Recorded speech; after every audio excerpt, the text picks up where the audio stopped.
Hello, everyone. I'm just gonna not. We're just gonna deep breathe together for a second.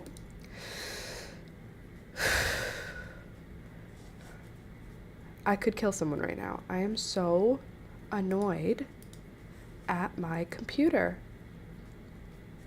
My sweet man Alex has changed everything about my stream setup, but I don't know how to do it, and he had a meeting this morning. So everything went to shit, and it took me a long time to figure it out and get you guys I've been here since 20 to 9. Since 8:40. I've been trying to figure this thing out.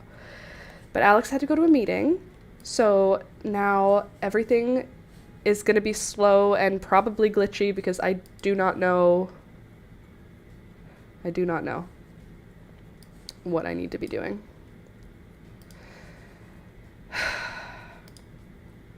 Trying not to be annoyed, but I gotta tell you, right now, I am so annoyed. It's fine. It's just technology. But I am going to scream. I gotta tell you. Sorry if it's glitchy. Sorry if it's super slow right now. I'm hoping that it's going to be fine. That's what I'm hoping, okay? We're just gonna hope for the best. And hopefully the stream can handle having me stream. Hopefully the computer can handle it. Let me just try and recenter myself, because I feel like I want to scream. Everything's okay. Good morning, good morning.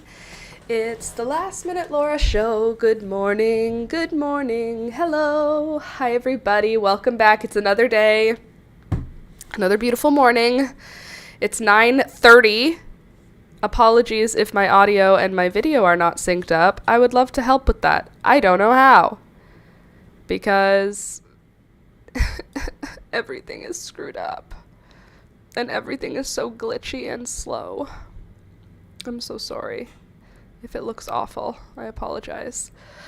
Hopefully, when Alex finishes his meeting, he can come here and check on all of the things. I may be the YouTuber, but Alex is the software engineer for both of us. Golly, I was so mad a minute ago. I want you to know I was sitting here just angry, where why isn't it working? So ticked off. I'm gonna be fine. I just need a minute to reset my vibe. All is well.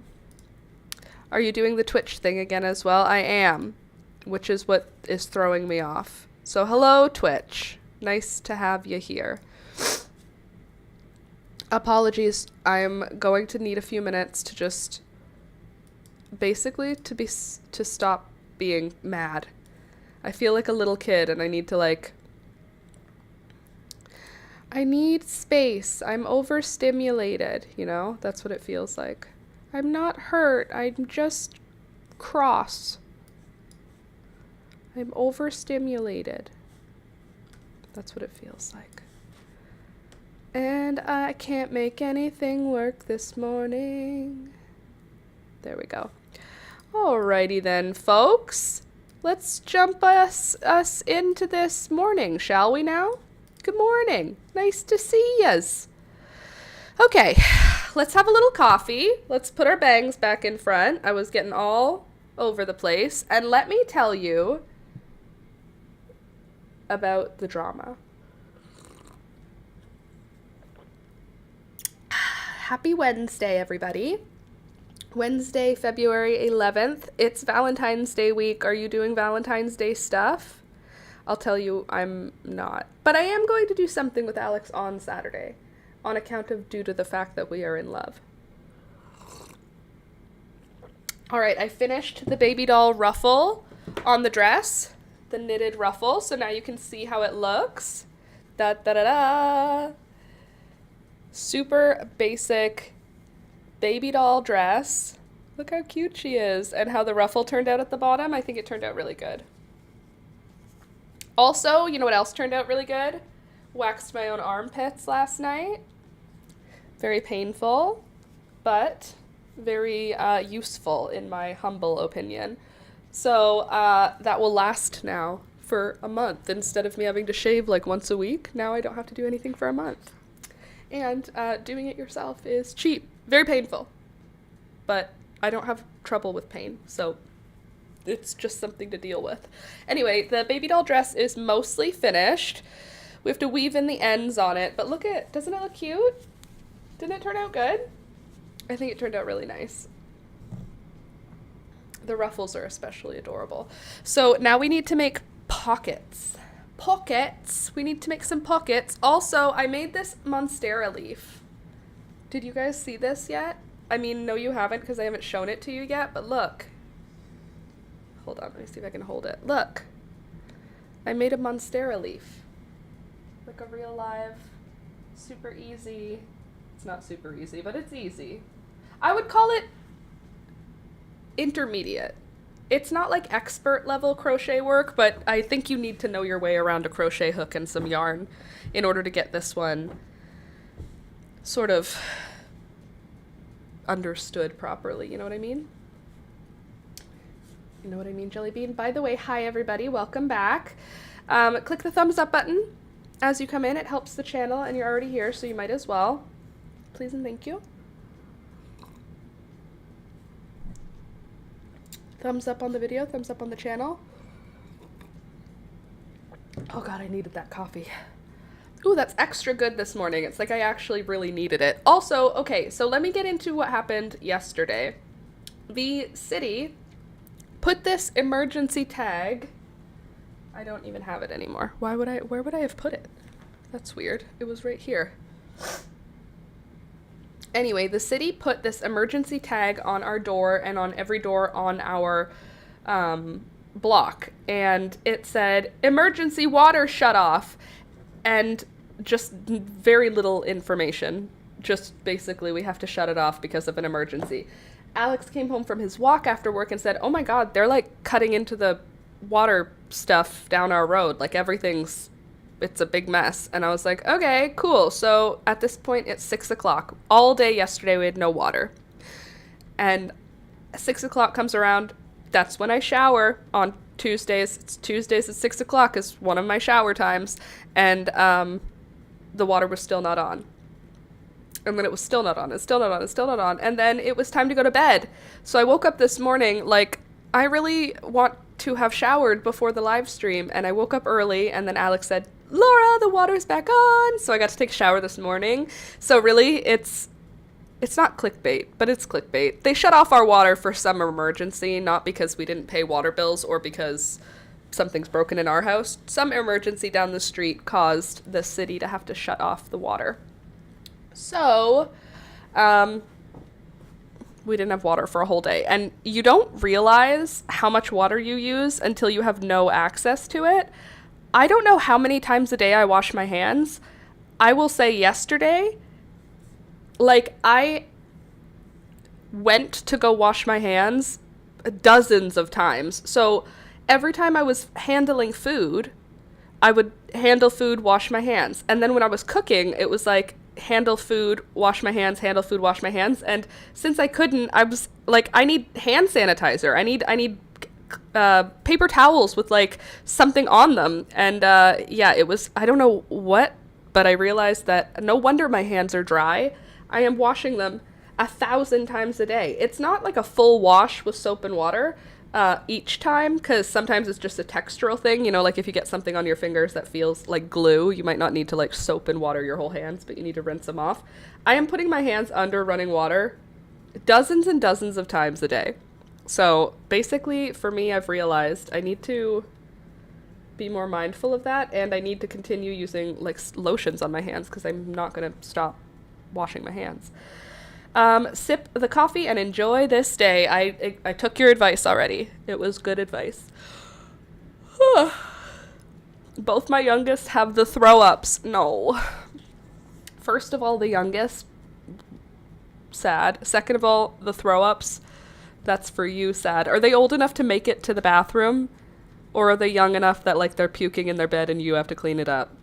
Like, you know, when I was a teenager, if I got the throw ups, I was on my own, you know? Like, you can stay home, but like, nobody's cleaning, like, you gotta get to the bathroom or you gotta clean up your puke. I don't know that.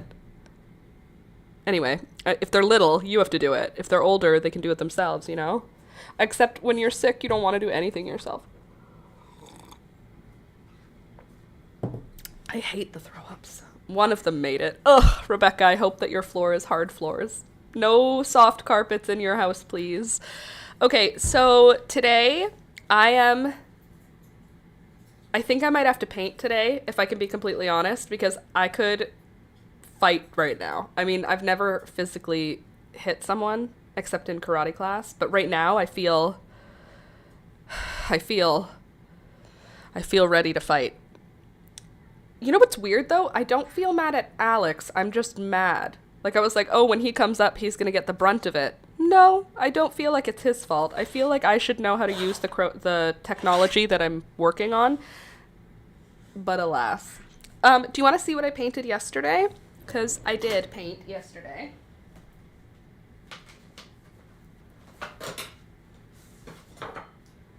I've been very responsible with that fake wood flooring. That's the way to go. I mean, in a perfect world, I would like to have a house that is entirely tiled. I used to think I wanted a hardwood floor as my ultimate goal. Nope, it's tile. I want tile floors. I want to put rugs on top of tile floors. I would even take a concrete floor, a sealed concrete floor for the whole house. I know that sounds ridiculous, but like the messes that I make require like a super easy clean. Like not easy like hardwood, easy like I could get a mop bucket and just I could put a Zamboni on my floor. That's what I want. I want tile, or I think I would prefer tile. Tile. I want tile floors. Okay. So I painted my sister a few cards. She asked me to make her greeting cards because she was like, if I buy you a bunch of watercolor paper, can you make me some cards? And I said, I'm not making you the whole watercolor paper thing worth of cards, but I will make you some cards. And she said, deal. So I painted this random leaves. What are they? That's not what's important. The point is it's a card now. I'll show you up close so you can see my watercolors. Ta-da. Watercolors. A basic just colors for her to fill in what she wants to. A Cosmo flower with a yellow blurb for her to write on. A tie-dye watercolor pink thing for her to write on. Some plants with a pink background for her to write on. And a monstera in a window for her to write on. It's a card. And a goldfish in a bowl. It's a card.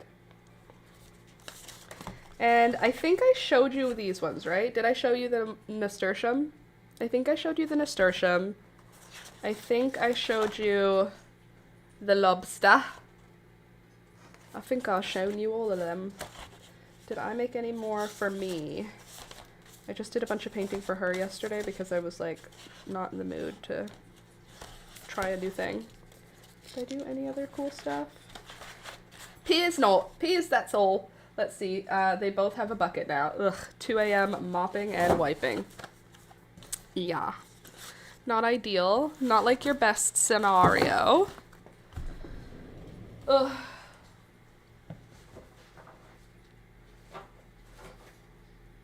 I need to... I don't know. I don't know if I want to paint. I don't know if I want to do anything. I'm so, like, disheveled now. By the way, hello to the Twitch chat. Nice to see you guys in here. Thank you, thank you. Heather and Eli. So, how's everybody else doing? Sorry, Rebecca, that you're dealing with a barfy baby, or barfy babies. I say babies, barfy kids. I hope the rest of you are doing okay. For here, it is snowing and cloudy today. It's bright, but it's cloudy. And it's snowing, which is not my favorite because that means it's going to be more cold, more time. It's going to stay cold for longer. I don't know even where I put my phone this morning. Like, I am all discombobulated. Where did I even have my phone last? I don't recall. Well, let's just get into today by weaving in some ends. It's a safe place to start, I think.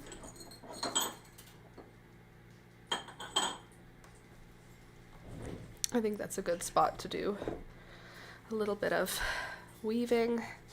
That way I don't have to feel stressed about anything. Hey there, Lefty. Oh, I'm so sorry they cut off the water. I also had no water during a medical emergency, which requires clean and hot water. Super annoying. Thawed snow for my paint water. Oh, that's not a bad idea. Jules' hair is cute, shirt is cute. Thank you. I'm hoping it's just a one-day thing. I also hope I don't get it. I hope you don't get it. I caught whatever Julia had, which is not a surprise. I am in close proximity to her multiple days in a week, but she had this mild cold, and I was like, I'm not catching this thing. I caught it, and I'm almost over it. It was a really mild cold, but you know what? When you don't want to get sick, even a mild cold makes you like, no thanks. I don't want I don't want any cold. I don't want to feel sick. So I am just about over it. I have like a little congestion yet. And Julia, by the way, my hair is actually really cute today. Can I tell you why? I blow dried it upside down like mom used to. And then I blow dried it with a round brush. So that's why there's volume. Thank you. Maybe it's Maybelline. Thawed snow for paint water seems romantic, don't you think? I thaw the snow. I only use rainwater for my watercolors. Rainwater. It's the only authentic way to do watercolors. Don't you think? I get my water from natural sources. Rivers and creeks. Babbling brooks for my watercolor. That way it's authentic. I don't know why you're British, but now you are, so welcome. Welcome to being British. All right, let me try and get this end woven in. I just had 4 days of sinus crud. I do not need throw up. Yeah, I have sinus. That's a good explanation of what's going on with me. My sinuses are clogged. You know what, though? I have this weird, I don't know what I would call it. It's like I have chest congestion, but it's very vague. It's vaguely congested in my chest. Like, it's not up front telling me I need to cough up phlegm. But this morning when I woke up and I showered and I coughed, in the shower, I coughed up phlegm. But, like, right now I don't feel like I need to cough. But when I take a deep breath, at the very bottom of the breath, I can feel vague illness. Vague illness. I get my paint water from the flower dew. I ask the fairies to bring me my paint water. I would never be caught dead collecting my own paint water. You must get the fae to do it. Or else your painting will never be anything magical. The water must be from a magical source. Don't you think? I only use my menstruation blood as my watercolor water. Oh, we got Australian a little there at the end. I'm just trying to figure out what's this accent happening here, Laura? What's all that about? We had a cold front, and I think that was part of it. The sickness. The sickness's return. I do think it's probably the second time I've had this illness this season because of how mild it has been for me. That makes me feel like it must be something I've already had, because there's no way that this is just a mild cold. I feel like it must be that my body knew what to do with it. You know? You know what I mean? Alas. After I weave in this blasted end, blasted like how British say it, not blasted like how Americans say it. But after I finish weaving in these, I have 2 more here, like 1 more now. Then we can talk about what needs to get done to this dress, or if we're just going to call it done and start a new thing.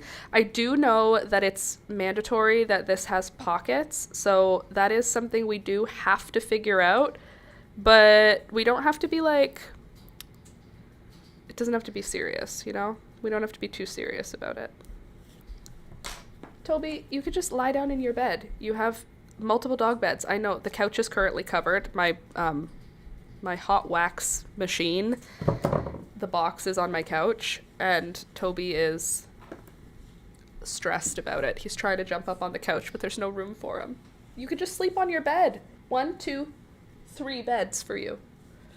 All right, ends are now woven in, looking gorge, looking fluffy, looking cute. I don't know if this looks like a real clothing item for a 3 or a 4-year-old. That's something I'm a little bit unsure about. Running around, being 3 or 4. What do you think? 3 or 4-year-old. What do we think? Is this gonna happen? Is this working? That's the back, because that's where my joins are. Ugly. Have to have that covered, I think. Maybe a bow? I just don't want it to be like... Candy, why did they shut off the water? Because there was a water main burst down the street, so they had to shut the water off for our whole street, and Alex and I were without water for a whole day, which sounds very privileged, obviously, but when you are washing your hands a million times a day, and you cook a lot, and you clean a lot, having no water feels absolutely just unmanageable very quickly. What was that noise? Toby just lied down. Why did you lie down just outside of frame? Everyone could see how cute you are sleeping, but instead, you lie down just outside of frame so that they just know you're there in their hearts. Look at those ruffles. Look how many ruffles we got. It would be cute with a cardigan. The title sounds like it was just your place. That makes more sense. Yeah, it's clickbait. I did my own clickbait. They shut off our water. Why? Because it froze and a water main burst. That's clickbait for ya. It got you in. Sorry. Also, wish me luck with roof inspection. Good luck with a roof inspection. I hope it goes swimmingly. Absolutely perfect. That's what I hope for you. I don't know where this accent's coming out today. It just keeps happening. Okay, so let me see what I have. Do I have anything dinosaur themed? And if I don't, what am I doing for pockets on here? Guys, I need help with this. I need pockets on this dress, but I need to figure out what the pockets should look like and if we are going to add any embroidery on here. What do you think? The pockets would probably make sense to be green, but we could also make them pink and then have green with them. It's important that it has pockets, though. I was told the child will not wear it if it has no pockets. So I'm not spending this many hours on knitting. Let me see. Already dropped a like, so I'm dipping out for that now. Thank you. Thanks, Candy. See you later. Good luck on the inspection. Come back when you're done. We'll probably still be here. I'm going to be staying late today because I started late again. Would be cute with a cardigan. I think so. Do I don't think I have anything dinosaur embroider, like patches or anything. I don't think I have anything embroidery. Pink with green trim. You think so, Lucky Babe? Pink with a green trim on them. That works, but what shape should we do? I think I should do 2 pockets rather than like a pocket in the middle or something. I think it should be like 2 side pockets. And they need to be big enough for rocks, because that's what children do. So here's what I'm thinking.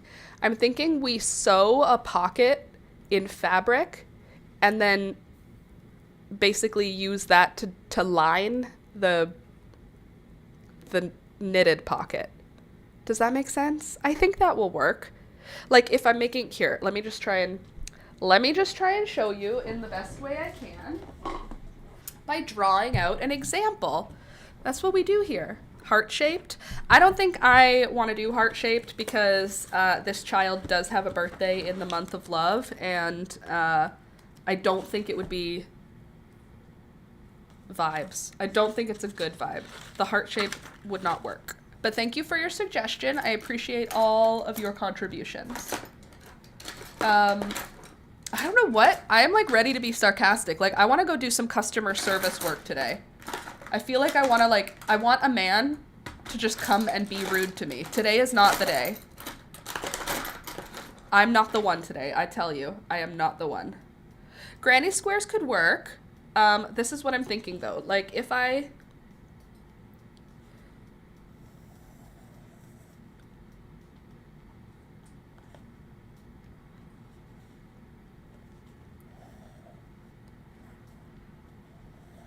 Okay. So like if this is the shape I want to go for the pocket, right? I cut 2 of this shape in fabric and then I stitch them together. Then I turn them inside out. Right? No. I leave them as is. Then I stitch over top of those things. I stitch a crocheted or knitted pocket so that there's some structure that's actually like holding the weight of the rocks as opposed to making the knitwear hold the weight of the rocks, which it doesn't want to do. So let me see what I have for fabric. I think I have some fabric that we could use. Ugh. Why? Why? I'm over it, birds. I'm over it. Don't you know?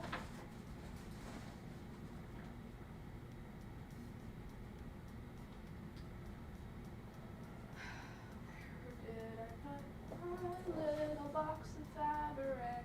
Where did I put my little box of fabric? Got you. I have more fabric, but I kept it somewhere really, really safe. Really, really safe and out of my way. So I have white, and I think that will work. It's just white cotton. So I think what I'll do for the pockets is I will use the seam, or the hem rather, of this napkin that already exists, and I will use that seam as the top of the pocket so that it stays nice and pretty. Let's see, if you make the seam allowance just big enough, you could crochet through it to attach to the dress. If I make the seam allowance just big enough, I could crochet through it to attach it to the dress. I know what you mean. Like I could crochet through the last, like through the edge of the fabric work. But I think, the heck was that noise for? Peekaboo just went meow. Run out to the fabric store for dinosaur fabric and stop by the auto parts store to yell at a random man. Honestly, that's me today. I'm ready. Like if a man cut in front of me in traffic, I'm going to be road rage today. That's where I'm at. Oh my God, I'm literally like mean today. I can feel it. I can't go out in public today. I'll be mean to someone. I literally shouldn't go out in public today. I shouldn't interact with people. You know when you could feel it in your own heart? At least I know it about myself. You know what I mean? I'm doing good to know that, right? That means I'm right? Yeah, for sure. It's like a good thing, actually. Okay, so I want to have this as my top, or do I want that as the side? No, that's a good top for a pocket. Then your hand just goes into it. Yeah, so that means I need to cut them like this. I've got it, don't worry. What is this accent? What are you doing? I'm ready to fight today. Instead of crocheting or sewing through the pocket area. Yeah, self-awareness equals winning. Yeah, literally, I mean, when I was growing up, I don't think that my dad would have been able to tell when he shouldn't have gone out in public. Like, I think I'm going to be mean in public today. I should stay home. So there's that. That's me. I'm going to stay home today, and I'm going to tell Alex to stay out of my way, because there is a risk that I will verbally not be a nice person right now. Okay, so the biggest the pocket needs to be is about there. It doesn't need to hold my whole hand, but that's all right. The deepest it would need to be is there. It's not going to be that deep, but we're just cutting our roughs right now. Oh, I wish I had my sewing machine out. That would make this job way freaking quicker. Alas. ADHD accents. Literally, my ADHD accents are coming out. Okay, so now the top of this napkin already has a really beautiful hem. So I've just made a rectangle. Yeah. Then I fold the rectangle over.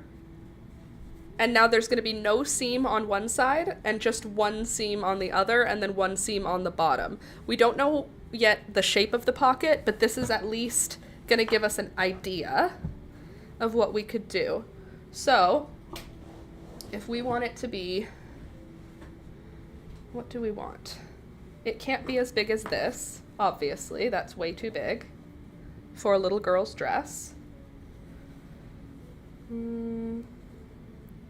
I feel like the shape that I want to do is round, which is annoying. Like I want to make a like bigger than a half circle, I guess, but like a half circle kind of idea. But then I'm wondering how I'm going to crochet or knit that. Officer Candace reporting for duty.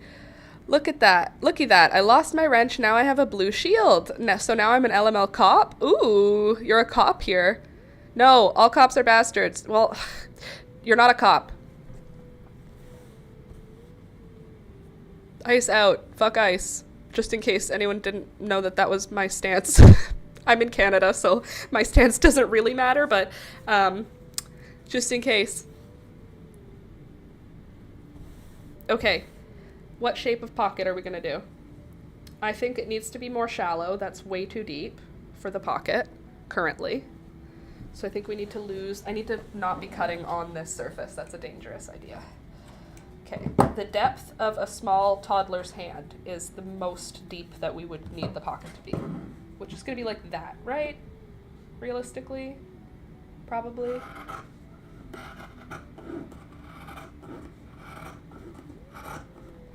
How are we doing for glitches today, guys? How did I do on setup? Did I do an amazing job? Okay, but it also needs to be like on an angle so that the pocket will like fit. I think. I don't know. You guys are supposed to be helping me. You are not very helpful right now, let me tell you. In case you weren't sure, you're very bad at helping me right now. Okay, so, little kid hand. We don't want it to be so deep that they have to reach in because, okay, because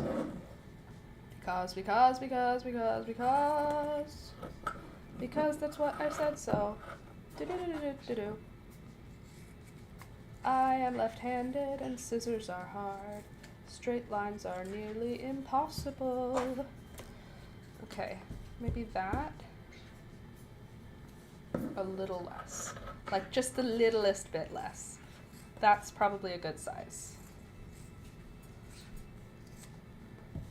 Okay, so the other problem is I have an issue with the idea of knitting or crocheting a granny square because it's too much. Their hands are smaller than yours. Don't make the pockets too big. Well, yeah, their hands are smaller, and also we don't need them to be filling their pockets with rocks. So if the pockets are too big, rocks will be going into them, you know? Okay, I think that's probably good. For 2 pockets, it's probably fine. So, a little late. Good morning, Laura, and everyone in Pets and Plants. Good morning, Louisa. Nice to see ya. Okay, so I'm going to be doing 2 pockets in pink. Do I have... Yeah, in pink. I'm going to roll this ball into 2 balls that are the same size so that I can make 2 at the same time so that I don't end up with not enough yarn to make a pocket. That would be very annoying. We don't need extra annoying today. That's it. That's all. Glitches nil, just slightly out of sync. Well, Could be worse. Hi, Toby. Come here. Come on. Anywho. Oh, cool, really? Am I bipolar too? Hold on. What? Interesting fact, it's a wrench on my TV and a shield on my phone. Morning, Louisa. My mom reached yesterday, and today is her birthday. Your mom reached yesterday. And then, oh cool, really? Am I bipolar too? Huh? I feel like I've fallen out of sync. What is happening? I am confusion.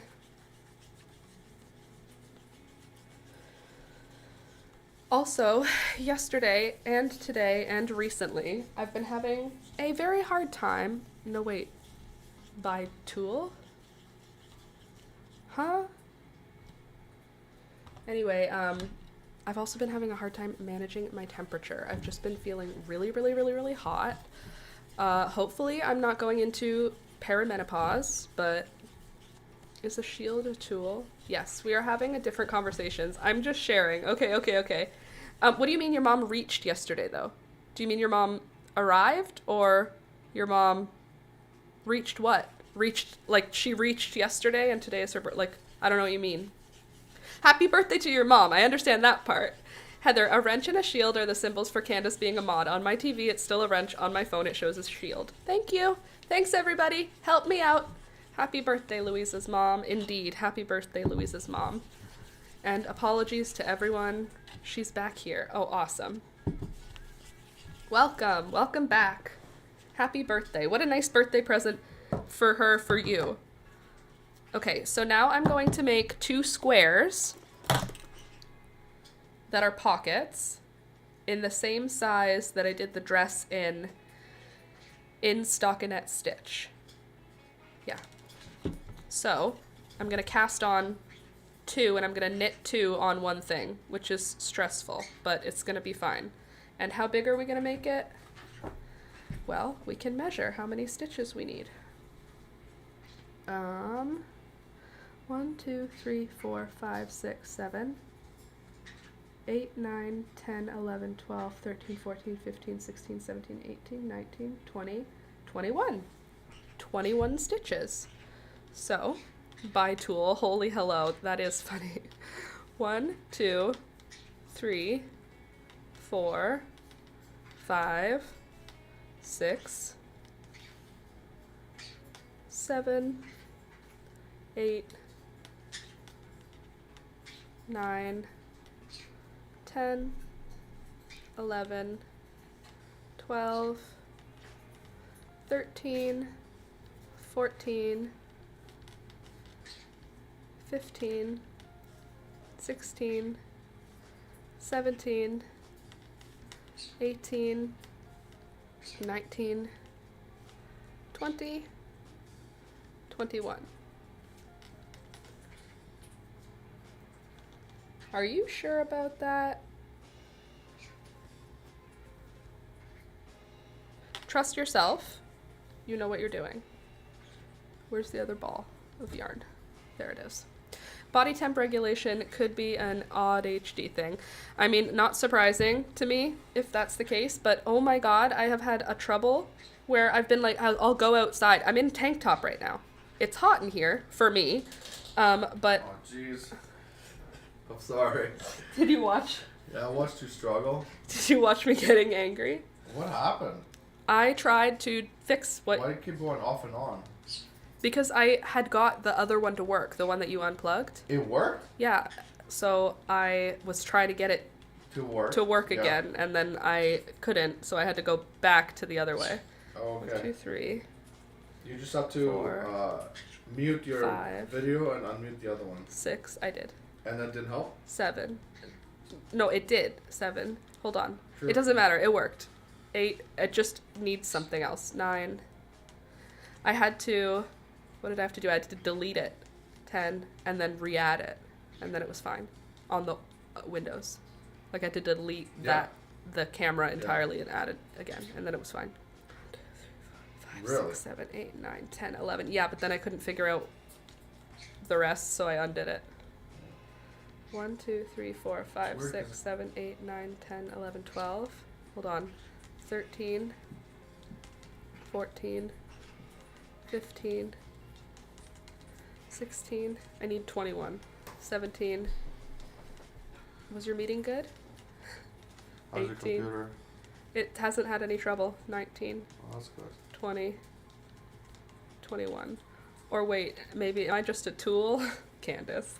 I think I said 21. 1, 2, 3, 4, 5, 6, 7, 8, 9, 10, 11, 12, 13, 14, 15, 16, 17, 18, 19, 20, 21.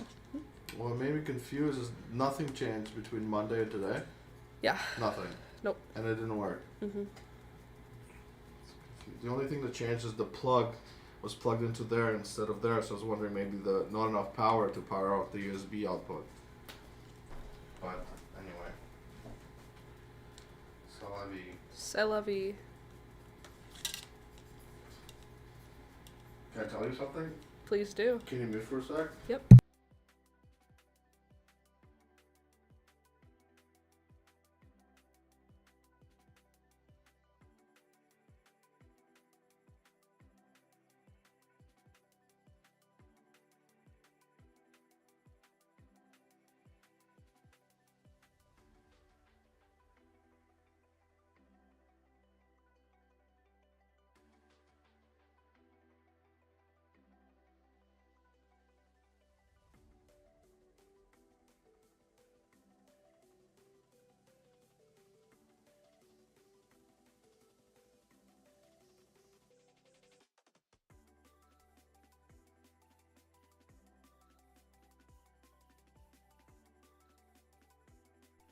Okay, I'm back. I turned off the mic. Alex and I were having a little side convo. I'm here. Okay, I'm doing knitting 2 things at one time, which is not something that I'm known for. So you guys are just gonna have to watch me struggle through knitting 2 things at once. For you people who do socks all the time, congrats. I'm not one of those people, but I'm brave. Sorry, I thought that was an accident. No, that was on purpose. Alex just needed to talk to me for a sec. And all is well. Just a quick update. I'm gonna mute so that I can snort my nose. Better. Okay, now I'm knitting.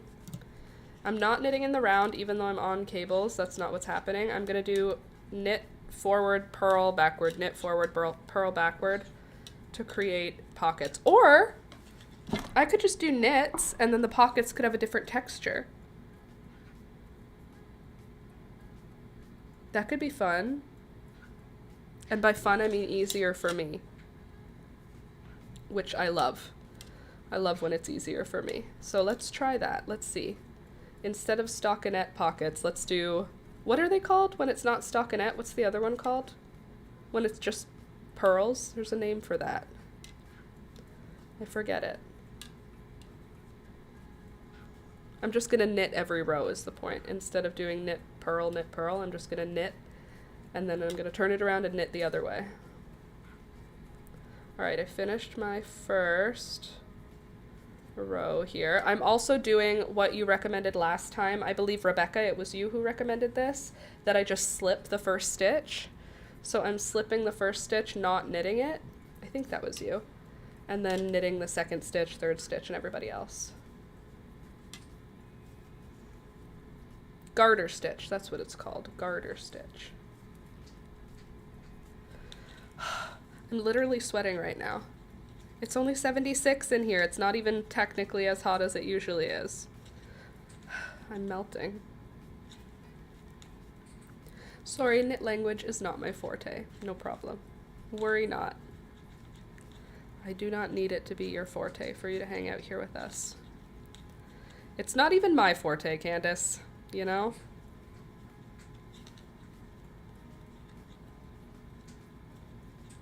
I like the idea of knitting from both ends.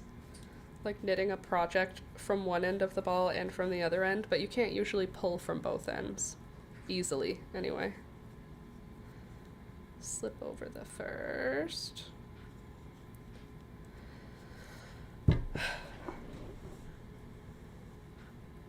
Where'd you go this time? Oh, he went to his other dog bed. What is up with that dog? He's got to guard his dog food.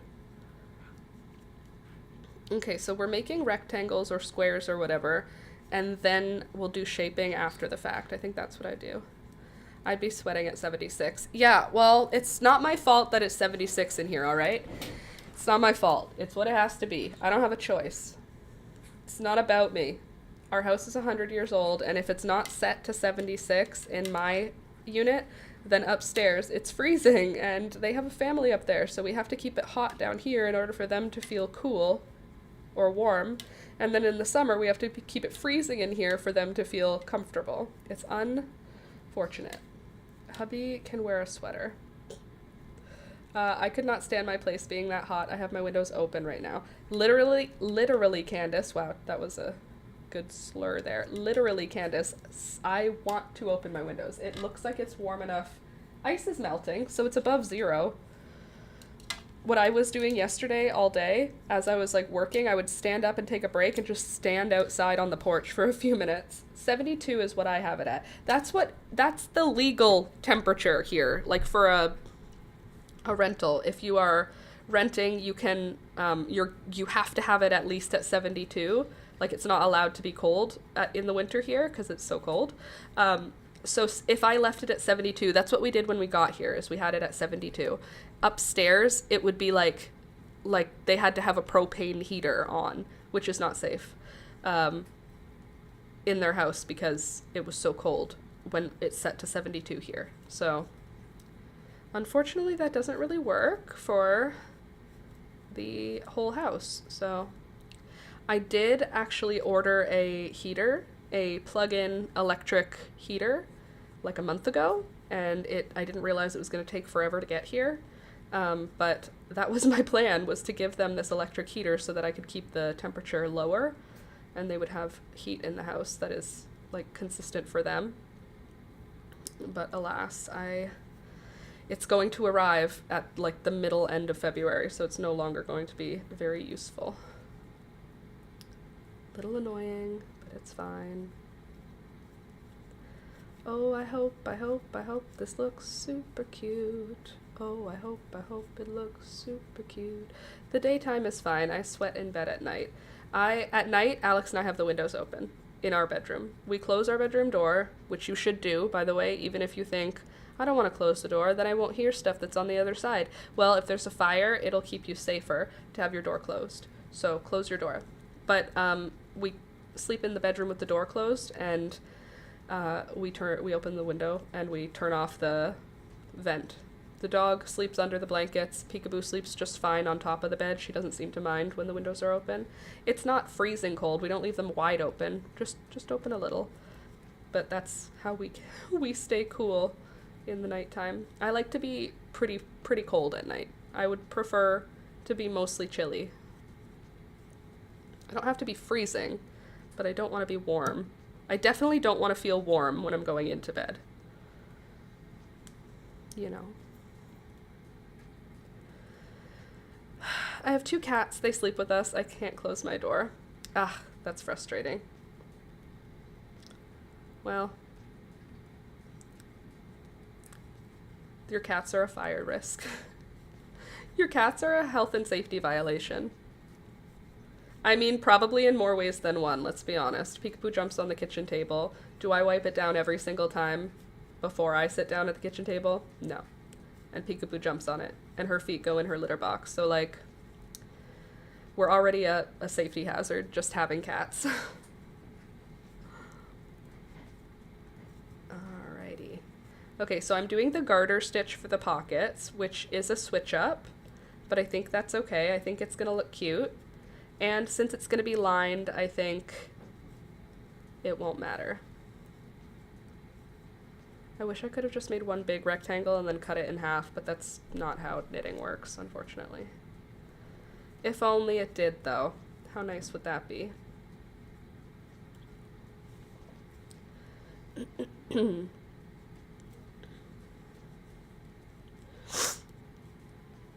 I'm so over this cold. It's only been here a couple days, but I'm over it still. By the by, click the thumbs up button if you have not yet. I need to refill my coffee. It has surely gone cold by now, with all of the rage and the breaks and stuff. All the kids sleep with closed doors, but mom and dad have it open. That's good. Have you ever seen those videos where the firemen go through the house after they've put a fire out, and then there's like one room that had the door closed and the room is like completely unharmed? The rest of the house is like black and falling apart and completely destroyed, and then the room with the door closed is like, it looks like nothing, not even smoke had gotten in. I saw that once and I was like, oh, I'm sleeping with my windows open and my door closed from now on. But I understand cats want to come in and go out and come in and go out. I understand. They are usually active at night. Not mine. Mine mostly just sleeps. I want to turn our cameras on at night and watch what Peekaboo gets up to, but I'll have to turn my phone on silent because it notifies me whenever there's movement on the cameras. But I want to see what she gets up to. Wonder what she's doing when we're sleeping. I mean, a lot of the time she's sleeping next to me, but I don't know. She leaves at periods. Don't know where she goes. Around. All out and around. Here, there, and around. And what which. What else has occurred? I feel like something else happened. I got nothing. Yeah, I know, but they bust the door open or scratch the heck out of it. No, I understand. I get it. I'm not trying to shame you, Rebecca. Truly and truly. Truly. Honestly. Not trying to make you feel bad. Just something I... What are you doing? There we go. Working on two things at once isn't fun. Working on two things at once isn't fun. Working on two, oh, that's supposed to be a slip over.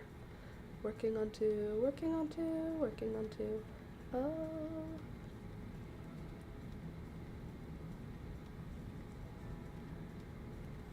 Anyway. I'm gonna fill my coffee up after this row. I would rather be painting right now, but I don't know what to paint, and everything that I want to paint, I don't know how to paint yet. The struggle, woe is me. And now my nose is running too. Love that for us. Let me finish this row, and then I'll go fill my coffee and blow my nose. Or blow my nose and fill my coffee. Or fill my nose and blow my coffee. Whatever happens, happens. Alright though, there we go. Last one of the row. Look at me go, 2 at a time. Who is she? Look at that. Look at that, 2 at a time. I don't do 2 at a time socks anymore. Is it because the tension maintenance is hard? Because that's what I'm dealing with right now. Okay, let me get my Kleenex. And I'll go fill my coffee. BRB.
Two at a time, I use double pointeds instead. Okay, well, I already hate doing 2 at a time, so Wouldn't be surprised if I give up on this soon. Ugh. What else can we do today? Excuse me. Do you guys have anything in mind? Do you have any vibes?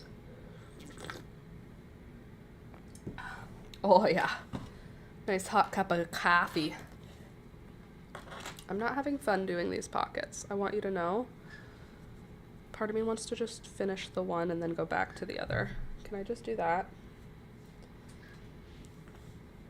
Just leave it on my needles and ignore it. Why do I have the longest cable in Ontario? The new car we have, Rebecca says, has heated seats. I keep calling them seated heats. Heated seats, luxurious, am I right? Don't ever want to go back, I tell you what. Our car has heated seats. Our previous car was a 2002 Toyota Corolla. That was our first car. Turtle was a good car. We did love her very much. We drove that car right into the ground. Like, the next person after us who had that car was taking it for scrap. There was no chance. Alex had replaced the brakes and the transmission and the brake pads and the wheels and the tires and the bushings and the bearings and all these different things that he like managed on the car until we literally couldn't fix it because it was no longer worth it. We sold the car for $700, which is crazy because we bought it for like $2,300 10 years earlier. It's a very good resale value on that thing. Crazy to me. We thought we were going to have to pay to have someone take it, and then someone wanted to buy it. But then we upgraded, and the car that we have now is 2016, and it feels like we're living in the future. My seats move automatically when I push a button. The parking brake is now a button. My parking brake was like a lever that I had to like crank until it made clicking noises. Everything has a button now. Heated seats. Oh, glorious. AC and heating. Our old car, the heat took about an hour to like turn on when we were driving, and it still wouldn't work. Like, we would drive to Ottawa in the winter and be freezing the whole way. And we were just like, this sucks. We're going to Ottawa on a road trip. I'll wear extra socks and extra pants because it's going to be a cold drive. Like, that's how we drove for years. And then we got a 2016 and we were like, oh my God. The reason we got it, the reason we ended up selling our car is we decided, like, we're not going through another winter with this car because it doesn't have heat anymore and it doesn't have AC. Living without AC is a struggle in a car. Living without heat in a car in Canada is like untenable. So we decided to sell her.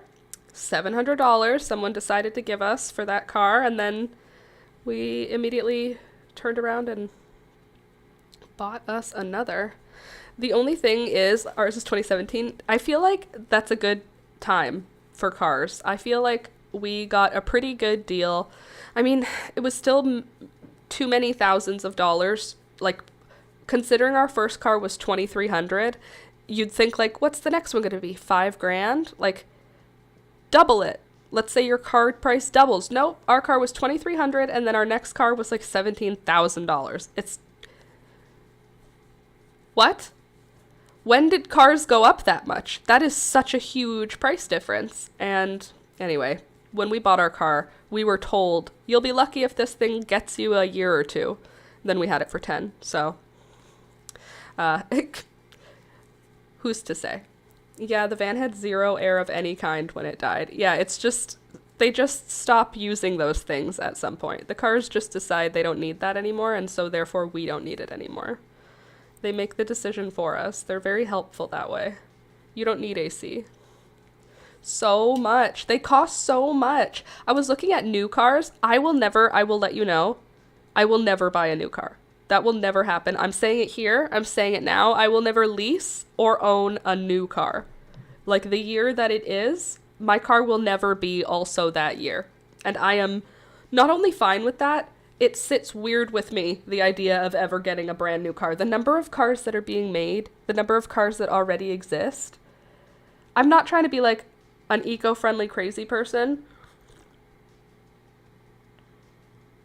Not that it's crazy to be like eco-friendly, obviously, but I'm saying still, there are already enough cars. There are already enough cars. So I am very happy to have an older car that is reliable and reasonably priced to fix, and that we could buy outright as opposed to leasing it. I really didn't want to lease. I don't like having additional bills. Like I would rather like rent until we can buy, not rent until we can get a mortgage, rent until we can buy. That's how my brain is working. It's not necessarily the most financially wise decision all the time. Like a mortgage is not a bad kind of debt to get in, but I really don't like large sums of debt. It scares me and stresses me out in a way that I have not gotten over yet. So when we got our new car, I said to Alex, like, we are going to save, and then we will get a new car, and we will just use that. And I still feel better about it than if we had leased it, because I can't imagine just some of the shit that's happened to this car since we got it. If we were leasing it and we were also then paying for those repairs, I would have been really irritated. Even though the leasing would have been like, I don't know how many hundreds of dollars a month. I don't like it. Stresses me out because if I save up $1,000, let's say, then I can spend $1,000. But if they say you don't have to spend the $1,000 now, just spend $200 each month for 6 months. Okay, but what if in 3 months I can't get together $200? What if in 3 months something awful happens and I have no, like, you know what I mean? So that stresses me out. The idea of, I don't know what I'll be like in the future. I don't know what will happen. I don't know at all. And since I don't know, I would rather just know, because I know right now. So, yeah. This car has so many bells and whistles, I get a little overwhelmed. I honestly get a little overwhelmed with mine. I know how to get the radio and stuff on. I know how to do all the car stuff, like windshield wipers and stuff. But all of the bells and whistles of like the different things you can set up. Sorry, my needle is coming off of the cable. All the things you can set up, I just don't. I turn the radio on or I plug my phone in. That's about as far as I use. I feel the same way. No credit cards, just buy it outright. I have credit cards because I want to have credit. So I'm not exactly the same because I actually only spend on credit cards, Rebecca. I don't ever spend debit, ever. I only spend credit cards and then transfer money immediately to pay it off. Like, I don't have a credit card balance right now. It's not like I have like money on it. It's rather like we go do groceries and I spend $200 on groceries, and then when I get home I transfer $200 onto my credit card, so it's back at zero, but I use the credit card. That's like my only, other than if I come into cash somehow, you know, sometimes cash comes into your hands. I don't know how anymore because I don't get a paycheck typically. It's kind of like if I get a refund for something and it's cash, then I'll have cash with me, but otherwise it's credit. Or if a store is cash only, then I'll go to the bank and take out money. But like, otherwise, I only use credit cards. But that's only okay if you've gotten used to paying them off all the way. Because when I was in university, my credit cards were always almost maxed, like within $600 or $500 of being maxed all the time. And every paycheck I would just pay down some of my credit card. And that is not a good way to live. It's very stressful. So it's also not good for your credit, I don't believe. But once I got it all under control, then I just decided it's not full of money. It's empty of money. And I always have to fill it after I take some out. You know what I mean? I don't have a steady enough income right now to pay off what I would spend on a credit card. Totally. And the fact that you know that is really financially intelligent. Because some people think like, oh, by the time I have to pay it off, I'll be fine by then. It's like when people sign a lease on a car or something and it's like no payments for 24 months. And I'm like, in 2 years, you're going to have to start paying it. And you're not going to What do you mean? What do you mean? What do you mean? My birds are harassing Toby right now. Oh, I forgot to tell you something really exciting happened this morning while I was doing my makeup. You know how I just told you Peekaboo shows no interest in the birds? She was at their cage while they were still in the cage in the morning. I hadn't opened the door yet, and she was at the bottom of their cage pawing at the cage while Beelzebub, like, pretended to bite her feet as she would paw at them. No claws. Beelzebub had no teeth out. I mean, she doesn't have teeth, but you know what I mean. It was very cute. Anyway, Rebecca, totally, and there was a period of time where I didn't use any credit cards either, but I'm now in a position where I'm comfortable. I'm not going to overspend on them. I'm also very cheap. I don't know. Frugal. I don't know. The word is probably not either of those, or maybe it's both of those. So I'm not spending all kinds of money all the time, you know? My budget is quite low that I give myself, which is good because then we can save money. And we do. Finally. It took us well into our adult years to figure out anything financial. I'm saying we, like I have any financial literacy. I do not. I follow Alex's advice because he is way more financially literate than I am. And also, he's really, really smart. So I trust his judgment on that sort of stuff. And what, which, and so forth. Not interesting, apparently, Rebecca. Our conversation is not interesting anyone else. So let's find something else that's fun. Let's delete this message, right? No, not pin it. Can you delete messages from people? I guess not. I can only reply to it. Sorry, I just noticed someone in my Twitch chat is advertising something. I understand paying it off with what I have in the bank and not going over, but I still get nervous. Yeah. That's very responsible because, yeah, I don't know. It's a good idea.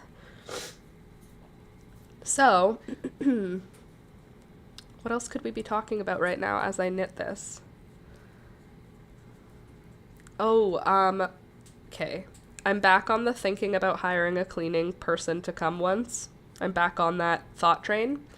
I had that thought last year. I held on to it for a month or so, let it go, came back a couple months later, thought about it again. I need to think about things several times before actually committing to them. Don't know if you noticed that about me. It's either I want it and I get it right away, or it takes me a really, really, really long time.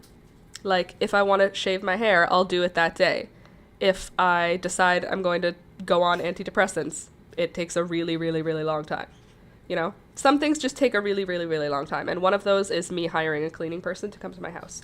So I'm back on that thought train of hiring somebody to come just one time, just to like, I want to know where my blind spots are. And like, when I think it's clean in here, I want to clean my house and then have the cleaning lady come. Or cleaning person. That was probably gender stereotyping. That's not good. I feel like I would only want it to be a woman. I don't want a man I don't know coming into my house. Anyway, when the cleaning person comes, I want them coming into what I consider a clean house so that they clean and then I find out what that looks like. I clean houses for some people. If you were nearby, Rebecca, I would hire the heck out of you because I am scared. I don't like strangers, and I don't like strangers in my home, and like obviously I'm a grown-up, I can handle it. I just don't like it, and I don't like the idea of asking someone to come and touch my stuff on purpose who doesn't know me or like my stuff. That scares me. It doesn't need to be scary, it doesn't need to feel scary, but that's what it feels like inside me. The idea of someone coming here and not knowing what is garbage and what is art and throwing out something that's important to me, or just like the feeling of judgment about the way that I decorate, which is more is more. I'm a maximalist. I have a lot of stuff. So, and like I know my friends can come here and look at it and go, wow, look at all these cool things. I know my sister comes here and goes, wow, look at all these cool things. But a stranger, they have no reason to think that this is cool and interesting. They are having to take all of these items off the shelf to clean the shelf. You know what I'm saying? So I have a little bit of a stress about that, but I have the thought again. So I think this year is going to be the year that I do it. I'm going to hire somebody one time to come and do whatever has to be done once I think the house is clean. So I'm going to clean my house as best as like I normally do.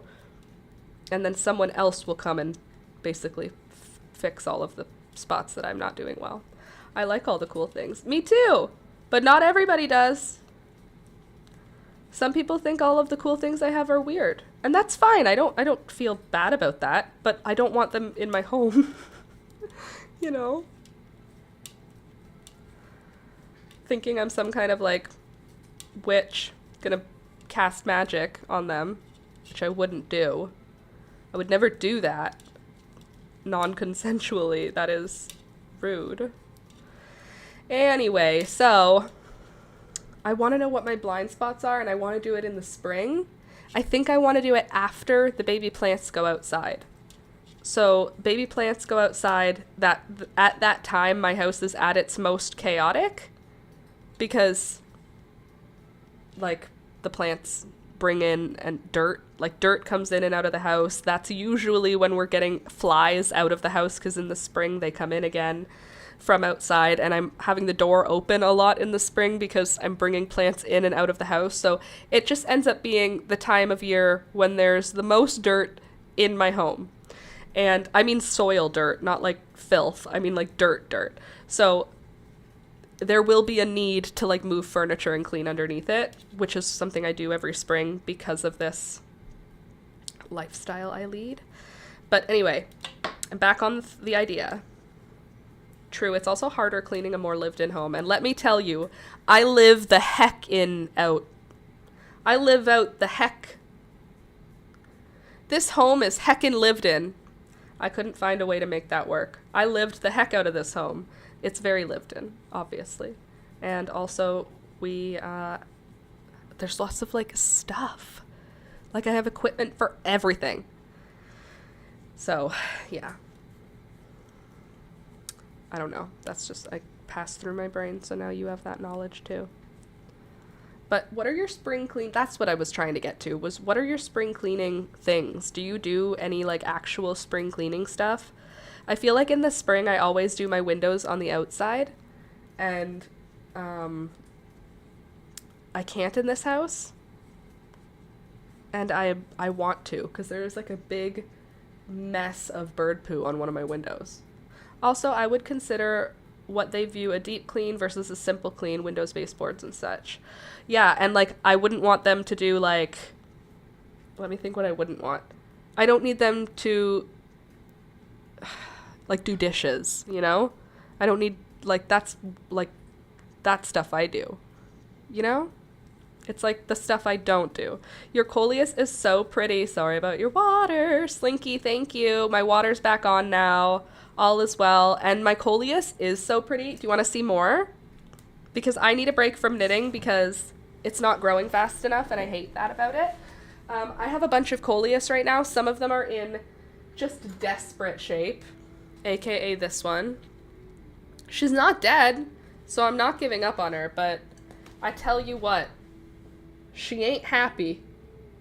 But isn't she pretty? I'm not giving up on her because she's so pretty. And the leaves she has are nice. It's just all the big ones they decided to drop off. And then this one's doing okay. We're just about to lose another big leaf. It is the struggle time of year because I've not watered them enough by now. And also it's the sun is absolute garbage at this time of year. So it's fine that they look hard. They're going to look better soon. This one is a really pretty variety, so I'm going to try and keep her alive. The leaves that she has look great.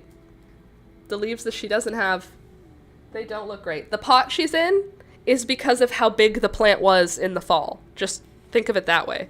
This plant looks like it should be in a 4-inch pot. It is in a 5-gallon pot or 1-gallon pot. It's in a pot that's large. Reason being, it was very large. And then obviously this one is the one you were talking about. This gorgeous, gorgeous girl has just impressed me all winter. The original plant I cut Like I potted this up, and then you can see the little nub, the brown nub there in the middle. I cut that, and then this side branch came up. And look at how gorgeous that is. That is such a nice plant. She keeps trying to flower, and I pinch off the flower stems. I think this is gonna, like, I don't want to jinx it, but I really would love for this to make it into the garden this year. To have gotten through a whole year with a coleus, she's a pet now. A coleus living a year with me is rare, let me tell you. Making it through winter is not an expectation with coleus. Not for me. I generally do not expect for a coleus to live this long. Other people in the world keep them as houseplants easily and have a great relationship with them. I have a mixed bag relationship with them where sometimes they look so good and sometimes they look like they are on the verge of death. This one's quite lovely. This is a group of 1, 2, 3, 4 coleus plants. One died in there. There were 5. Ta-da! These are all different varieties. So this one is different from this one, is different from this one, is different from this one. They're all 4 different colors. They're just in the same family. So like this one has a lot more yellow, this one has more pink, this one doesn't have any white, and then the last one has mostly white. So all together, when they're all big, these are amazing. Right now they're small, so they're not very amazing. But when they get back out into the garden, which I hope they will, what I'm wondering is, should I take cuttings of them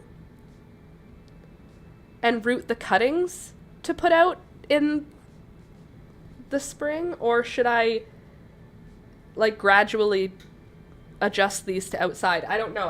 I've never gotten this far with a coleus before, I'm going to be honest. I've never gotten this far into winter, I should say. And then this guy over here, this is also something that made me feel kind of hopeful. I have a begonia, and I grew this begonia. I got it at a garden center last spring and grew it all summer. And then I took a cutting from it at the end of the year, and I put that cutting straight into dirt, into this terrarium. And it's flowered a couple of times, and it's just a wax begonia, like just a regular outside bedding plant wax begonia, but I'm managing to keep it alive by keeping it in this little terrarium and keeping it quite moist. Here's another coleus. Looking gorge. If you do cuttings, you could have multiples. Okay, so I should do cuttings then. They're not ready for cuttings yet. They are still struggling. I need to get them to start growing so that I can take cuttings. This one's quite lovely though. Again, small.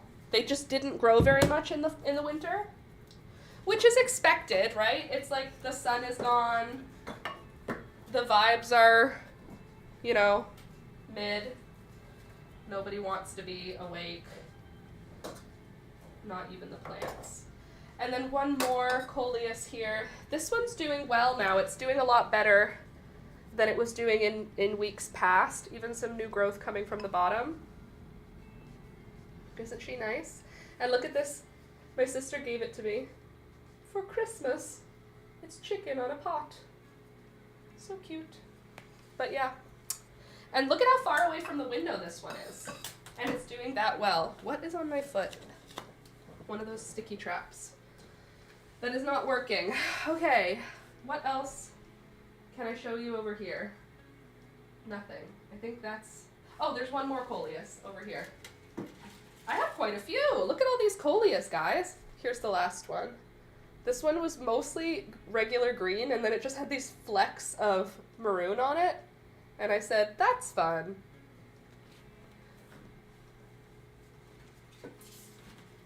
And that's why I have it. Okay, let's get back to our knitting. That is such a cute pot. Agreed. If you do cuttings, you could have multiples. We should do that then.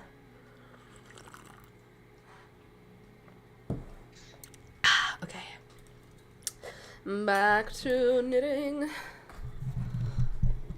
Okay. I'm just trying to move it back a little so that I can move back a little so that you can see what I'm knitting. It's a gift for you. I do dishes at one house because she struggles to stand for long periods. She is also a friend, so I do more there. That's nice. But, like, that's something that I do each day and each week.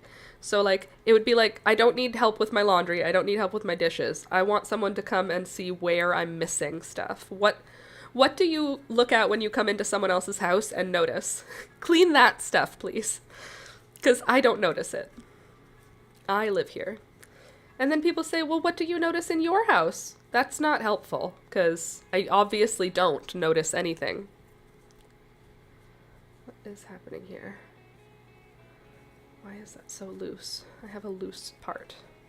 Anyway, that pot is very cute, and my sister is pretty good at getting me plant pots. Do you want to see the one she got me for Christmas this year? That was last year.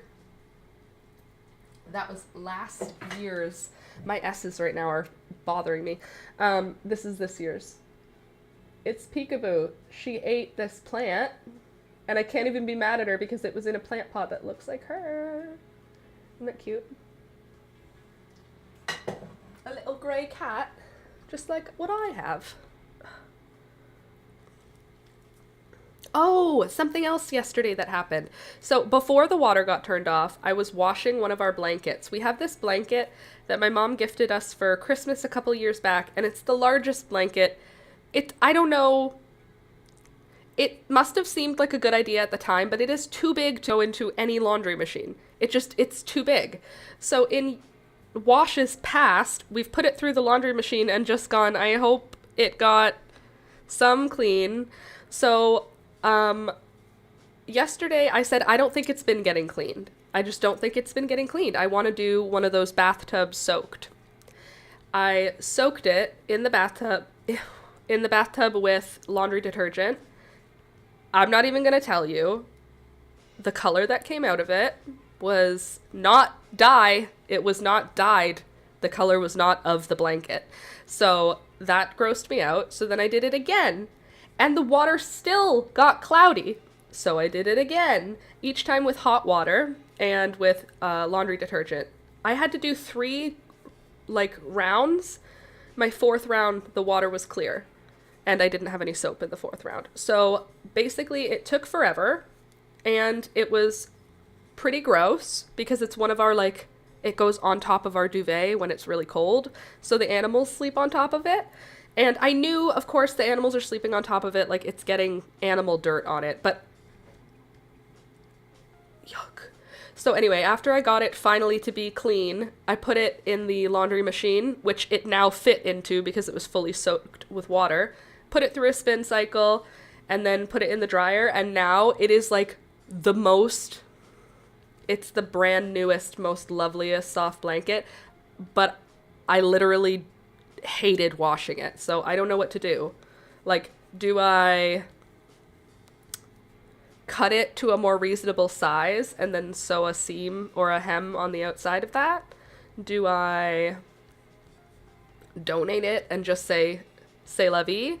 Do I keep using it and then just wash it infrequently? I'm trying to figure out what's the best bet for this blanket. It's gotta be, it's like a California King large blanket. It's the largest blanket. Take it to the laundromat. Yeah, but that is a big chore for a blanket. If it was an heirloom piece and it was something my great grandmother had made, sure. I'll take things to the laundromat that have sentimental value, but things that don't have sentimental value, I'm not going out of my way to care for fiber that is not sentimental to me.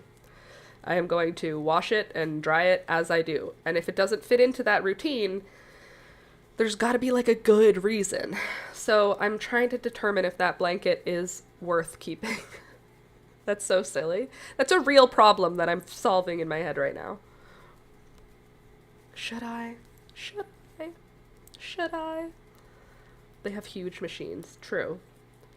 But see, Candace, then I would have... Speaking of laundromat, it's not really. I still have your pillow, and I'm really sorry about that. I'm sorry I've not brought it to you. I know I keep saying that I will. I got it from the hospital, so at least we've gotten one step closer to you, but I apologize that you do not currently have your pillow. I still do. It's right over there. Right there in that there orange bag I got it in.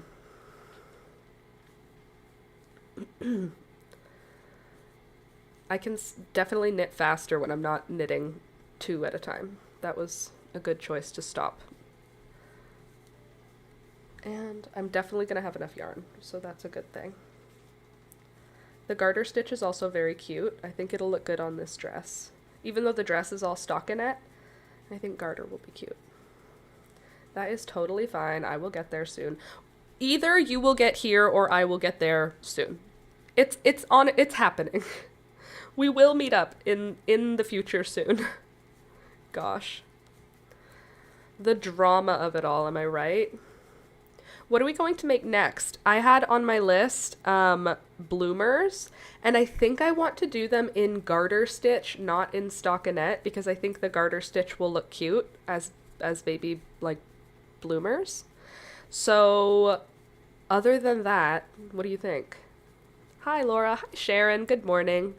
Nice to see ya. Nice to see ya. Sorry, my ear is fully deaf again. It was going deaf yesterday and I woke up this morning and it's completely gone and I am having trouble with my S's.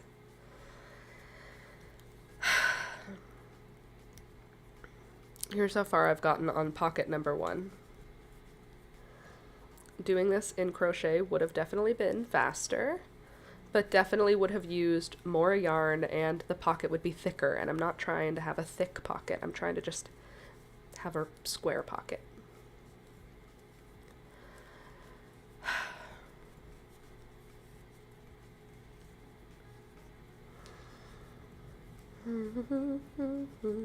I have this child song in my head that I don't know what that is, but cool. I have this song in my head and it goes, I don't know if it's like a common song, but it's something like, I was sitting there in the bright sunshine. Nope. What was it? Go around, go around, go around, the old frog said. It's just like repeating that in my head. He was sitting there in the bright sunshine, asleep upon a log. It's not in order, it's just repeating. A thought I had when watching Monday's stream. You mentioned petunia seeds from your sister. Do they look similar? They do look very similar to snapdragons. It's just that they're both very small. I think the difference that I need to kind of see is snapdragons are inside that little papery shape that has a face on it, and petunias, theirs doesn't have a face on it. So I have to see if any of those like papery bits are in there and see if I can identify did it have a face or not.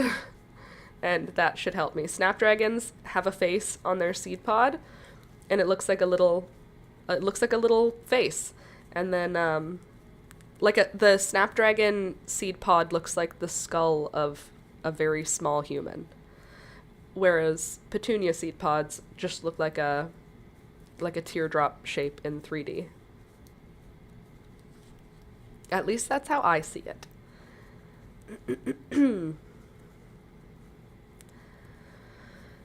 Oh, gosh.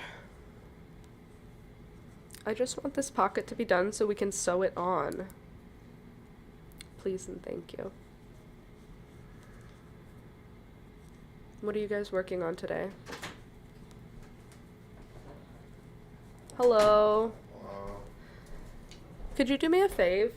Could you get me a new coffee? This is still warm. You can have it if you want. It's just not hot and I won't drink it before it gets cold. Yes, I love the snapdragon skull. That'd be a cool tattoo. And just have people be like, is that like an alien skull? Kind of. It's actually a snapdragon. It's way cooler than that. On your arm with crossbones underneath. A skull and crossed bones.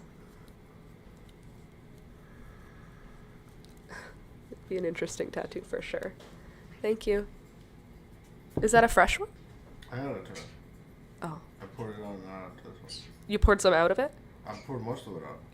Could you add a scoop of cream? Okay. Thanks. And also, could you pour some out? It's full. I'm gonna make a mess. What? It's very full for me. I'll make a mess. Thank you so much. I appreciate you. I'm still knitting on a scarf I started last month in lace weight yarn. Ugh. Dude, that's a great logo idea too. You could call your tattoo parlor Dragon Skull. That's what we should call it, not a fairy skull. We should say, oh, it's a dragon skull. Snapdragon. It's a dragon skull. Snap skull. Snap. You know? Thank you so much. You're the best in the whole world. Thank you so much.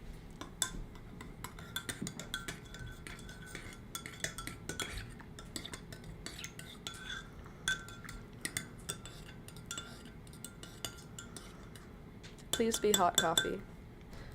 Pretty please.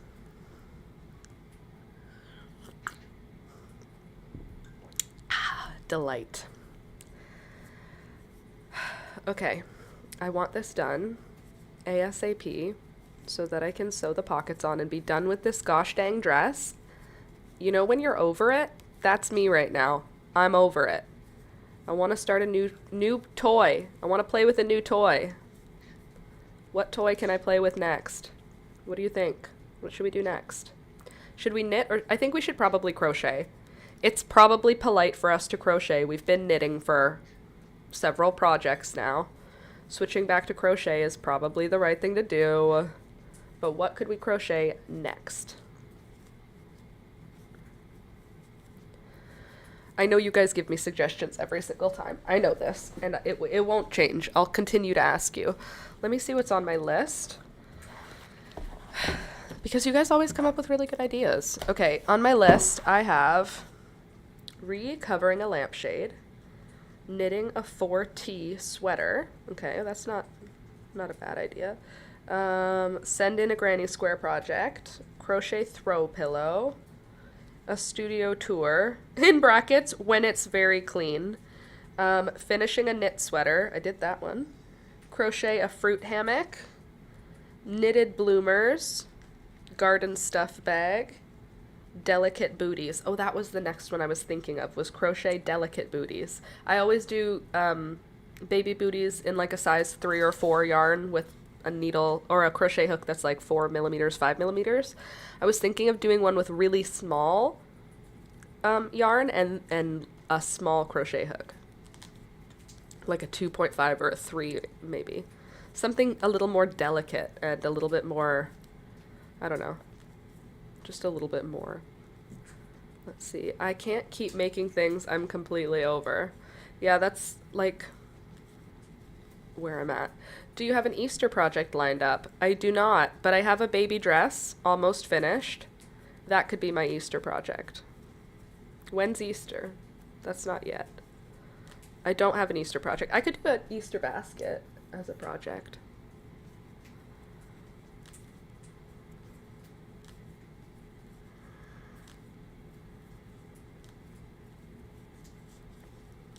Almost there. Probably 2/3 of the way there on this pocket.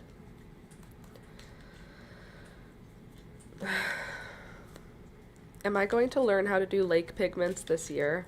No. I'm not going to learn to make watercolor this year. That's silly. Next year. 2027 will be the year of watercolor. But I guess for 2027 to be the year of watercolor, 2026 would have to be the year of natural dye, so that won't work either. Because I don't have natural dye plans this year. Like, that's not one of my big goals. So I guess lake pigment and watercolor making will be 2028, because 2027 will have to be a natural dye focused year. Yeah, I think that works. Let me write that down, because that makes sense to me. 2026 is learn watercolor, crochet, and knit. 2027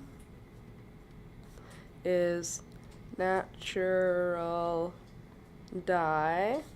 2028 is lake pigment and watercolor. Yeah, there. Now I have a timeline. Do you want to learn how to make watercolors? Come back in 2028 when I too will learn to make watercolors. Hey, having goals is good, right? Having goals is a good thing. Methinks. Was that you, Peekaboo? I just saw something walk behind. Oh my god, an Easter basket with eggs. Well, I've done Easter eggs before, so I think maybe not to Easter eggs. Easter basket, an Easter bunny. I think I've done an Easter bunny also. Excuse me. I'm waiting for my to lose my voice. That was the last step of Julia's cold before she was like pretty much all the way better. And my voice is still here, so no lost voice means cold is not gone. Oh, do do do do. I need to take a break from knitting to drink my coffee, or I will not drink it, and then it will get cold, and then I will absolutely not drink it. Chicks. Oh, little crocheted chicks. That's a cute idea. A crocheted dead duck. Oh my god, a chick that comes out of an egg. Like, you think I'm very talented, obviously, and I appreciate that, but that's seems a bit a lofty goal. How do you make a chick? A pom-pom. I'll make a pom-pom and then sew a beak to it. The legs can just be a chain of 10 with like 3 toes coming out of it.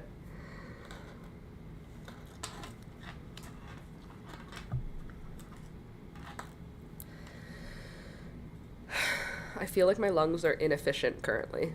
This cold is like it's like a quiet, vague chest cold. Sinus at chest. Chick coming out of an egg. What else is springy? Springy tulips, daffodils, crocuses, dandelions, baby animals. I was totally thinking a pom-pom chick. Okay, cool. Cartoonish. Yeah, cartoonish and goofy. Goofy and cute and silly. Like how Big Bird is kind of like a bird, but also, you know, Big Bird's a little weird looking. Like that. Like how Big Bird looks, but in tiny.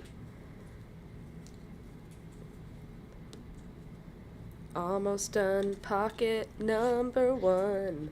That's almost deep enough, honestly. It's a toddler. I don't want the pocket to be very deep. Oh, wait. Also, Rebecca, thank you for the idea of slip 1 at the beginning of the knit row because it looks really pretty. And it's way more tight, which is good. Now, here's a question. Are we doing Jenny's super stretchy cast off for the top of the pocket? Or are we going to do not that?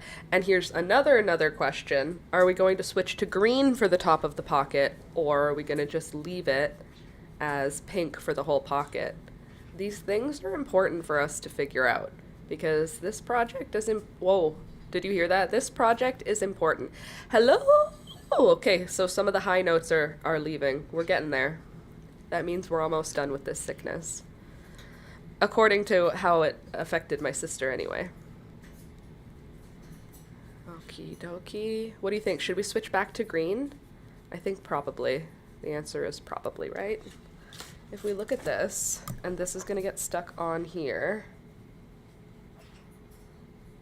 Yeah, visually, I think green is a good idea. Thank you for your late response. I do appreciate you. Okay, and how many rows will we do? We'll do 2 rows of green at the top. So we need to go until there's 2 left. It'll give it some definition to the body of the dress. Definition, for sure. Should I do that in stockinette, or do I continue it in garter? Probably continue in garter. Let me see how many rows I'm at, and then I can tell you if I'm going to change colors yet or not. Crochet a green edge. Ooh, that could be cute. I don't think I want the edge to be green. I think I just want the top to be green. Okay, let me see. 1,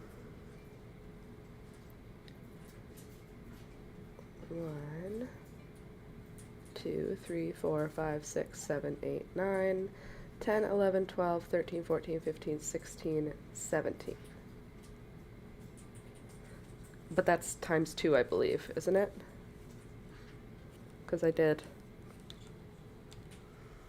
No, that should be good. 17, then it'll be 18, 19, and then the last one will be the cast off.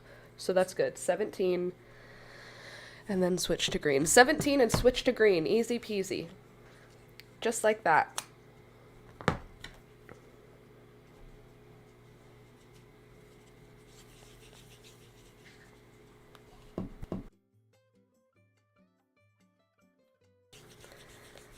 All right, and we still have a little bit of that one left. Now I'm just going to push that away and we can knit up the other one.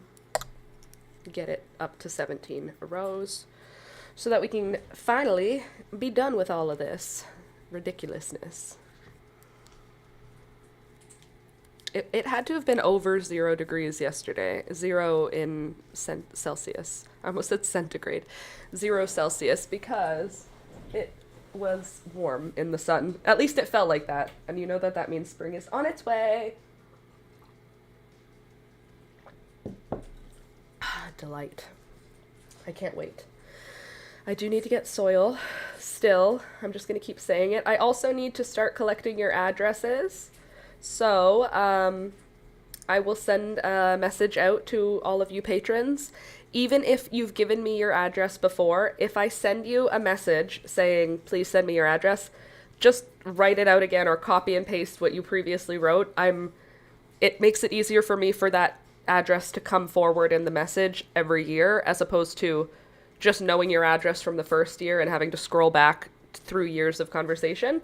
I would rather just have it come up to the front of the timeline, which for me means a new message. So I will message you all on Patreon or on YouTube memberships, or in Discord, wherever is easiest for you. I will message everywhere and I will collect your addresses that way. And then I will be sending the seeds out. I want to get them out before the end of February so that you have all of March to plant them, if you want to. Though, all the flowers I am sending out also can be started directly in the ground.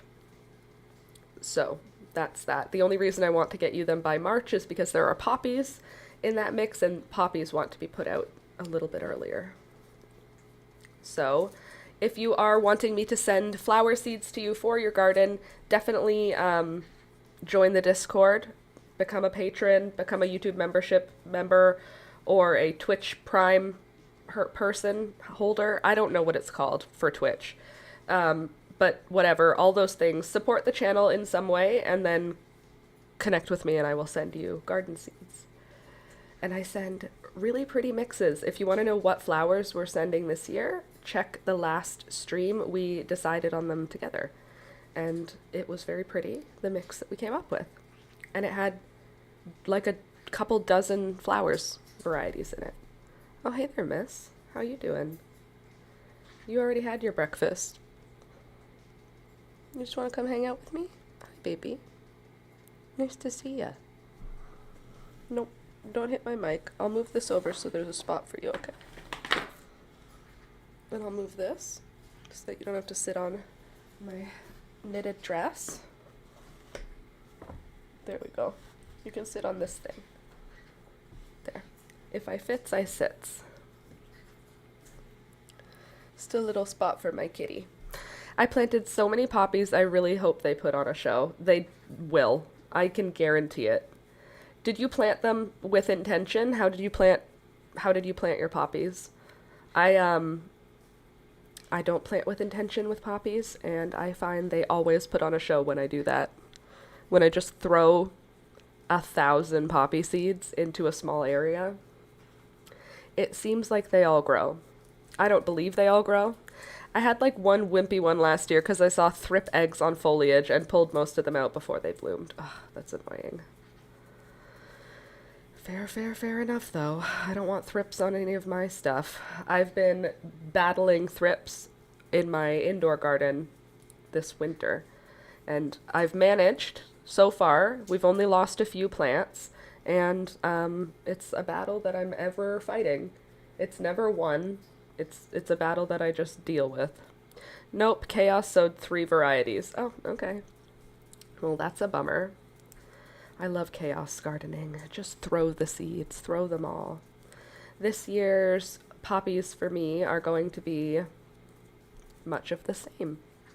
Honestly, I might just sow most of my poppies in the front garden because they put on a beautiful show, and I don't pick flowers from the front garden because it's like just for the neighborhood. I feel like poppies are so pretty. Everybody gets to see big beautiful flowers, which is nice. And I like putting sunflowers out front too. They usually get stolen, like someone cuts them as soon as they bloom, and I don't really care. For me, it's more like there's people in our neighborhood who have no access to green space, so if I can put a big garden piece in the front that makes it like green, then that made me happy. Like one year I got a castor bean to grow there. What's a bummer? Bummer, like it's sad. Sad? Are you asking what it means when I say bummer, or do you mean what thing is a bummer? It's a bummer that you had thrips on your poppies. And a bummer is like something that bums you out. It's like, oh, that sucks. If you knew what I meant when I said that's a bummer and you just didn't know what I meant, which thing was a bummer, then I'm embarrassed for explaining bummer to you. But if you actually didn't know what a bummer is, then actually you're welcome. Now you know. Will it... Oh, I read that already. Anyway, in the front yard, I had a castor bean plant one year. That was good. Sunflowers were good. So out front, I will plant more sunflowers because they really do. They do a good job there somehow. Even though there's not a lot of sun. We have a north-facing house, which I don't know why they would do that, but they did. So we have a poor sun on the front side. Oh well. Alright. I really would like to get this other pocket finished. It's only 11. We have lots of time. Oh yes, definitely a bummer about the thrips. Lol. And I still got thrips on my snapdragons and ranunculus anyways.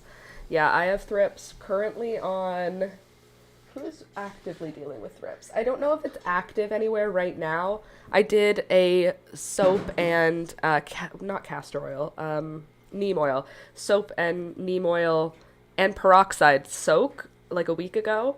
So currently they should be okay, but I expect next week I'll have to do it again because thrips, they don't go away. You can try. I don't believe they're gone. Right now the plants don't look like they're in distress, but they will. I'm sure they will, eventually. And then I will wash them again. And every time I give them a peroxide dish soap neem oil rinse, they do better, and then they struggle again, and then I do it again. It's just a lifestyle for me. Because I bring in soil from outside, it's my own fault. Thrips are in soil already. And I bring soil from outside for my terrariums. I bring soil from outside in the fall when I'm transplanting plants. There's still outside soil on the roots when I transplant them into potting mix. Some of these plants I didn't even transplant into potting mix. They're still in outside soil. Like one of my coleus, it's in outside soil. So thrips will come in. There's no like, keep your house, like when people say like, what is it? Isolate your plants when you get them. Like keep them in a quarantine. There's no point for quarantines for me because they will all have thrips. I just have to manage the population. And currently, I am managing it just fine. In the summer, I don't have to do any work to manage it because all of these plants live outside. And the thrips population outside, there's tons of predators for thrips. Ladybugs, all kinds of beetles that look like ladybugs, hornets, wasps, all these different things kill thrips. spiders of all kinds. There are no predators inside right now. There's just me. I'm the only insect predator in the wintertime. So, and neem oil and dish soap and peroxide. So that's what I do. And then in the summer, the animals take care of it for me. In my local plant group, someone posted that you can spray them with hairspray, which kills the live ones and prevents the larvae from emerging. But then you have hairspray on your plant. So it's like you still are going to have to rinse off hairspray. So I like the idea of having an aerosol, even though aerosol is bad for the world, I understand that, but oh my god, is aerosol not the best? Like, in terms of the consistency of the fine mist spray that you get, I want to have aerosol style canisters that I can just fill with soapy water. Oh, it looks like Christmas outside. It's like a beautiful, bright, snowy day. Plus, what I do with my plants, and I found this even easier than bringing them all down into the bathtub and showering them, which is what I was doing. Now what I've been doing is I fill up my kitchen sink with warm, like neutral temperature, warm soapy water, and I add to the warm soapy water, I put my plants inside it. Like, I let them sit inside the soapy water, leaves and pot and soil, and then I lift the whole thing up after it's been in there for a couple of minutes, let it drain, and then I use my sprayer in the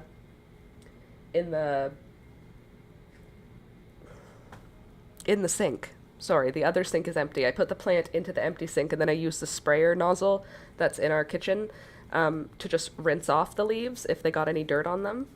And that's pretty much been how I do. And then I just let it sit there for a few minutes to drip dry, and then I put it back in its spot. And that seems to be managing the population pretty well. I don't have any problems where I've lost a couple of plants, but they were already weak when I brought them inside. Can you put soapy water in a mister? I've never tried. So yes, but when you put soapy water into I don't know about a mister. I have a spray bottle like this. And you can have soapy water in that, but after a while, it kind of gums it up, and then it sprays out, bubbles, as opposed to spraying out, soapy water, which is what we would want.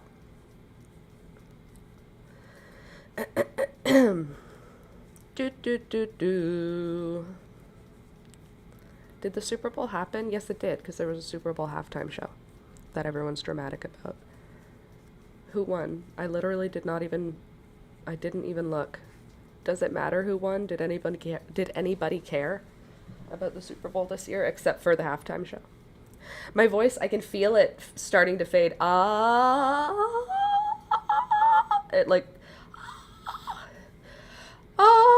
Okay, I can still do some high notes. I can feel it faltering when I do higher pitches. Weird.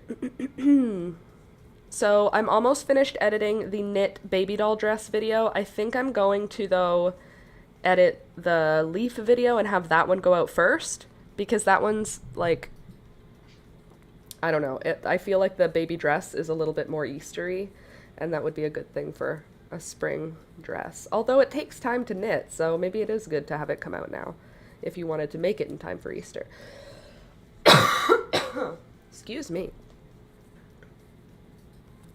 I have to call Alistair today if my voice is going to be weird. He was so freaked out when my sister's voice was all screwed up. Seahawks won, which was good because the Patriots owner donated to Donald Trump. Very good. Drump. I like that. Drump. Okay, Seahawks won. Good. Seattle.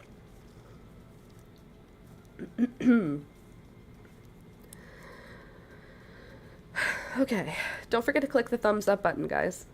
Like the video, hearts and flowers and whatnot. What else is going on that we can discuss? Plants, yarn, pets.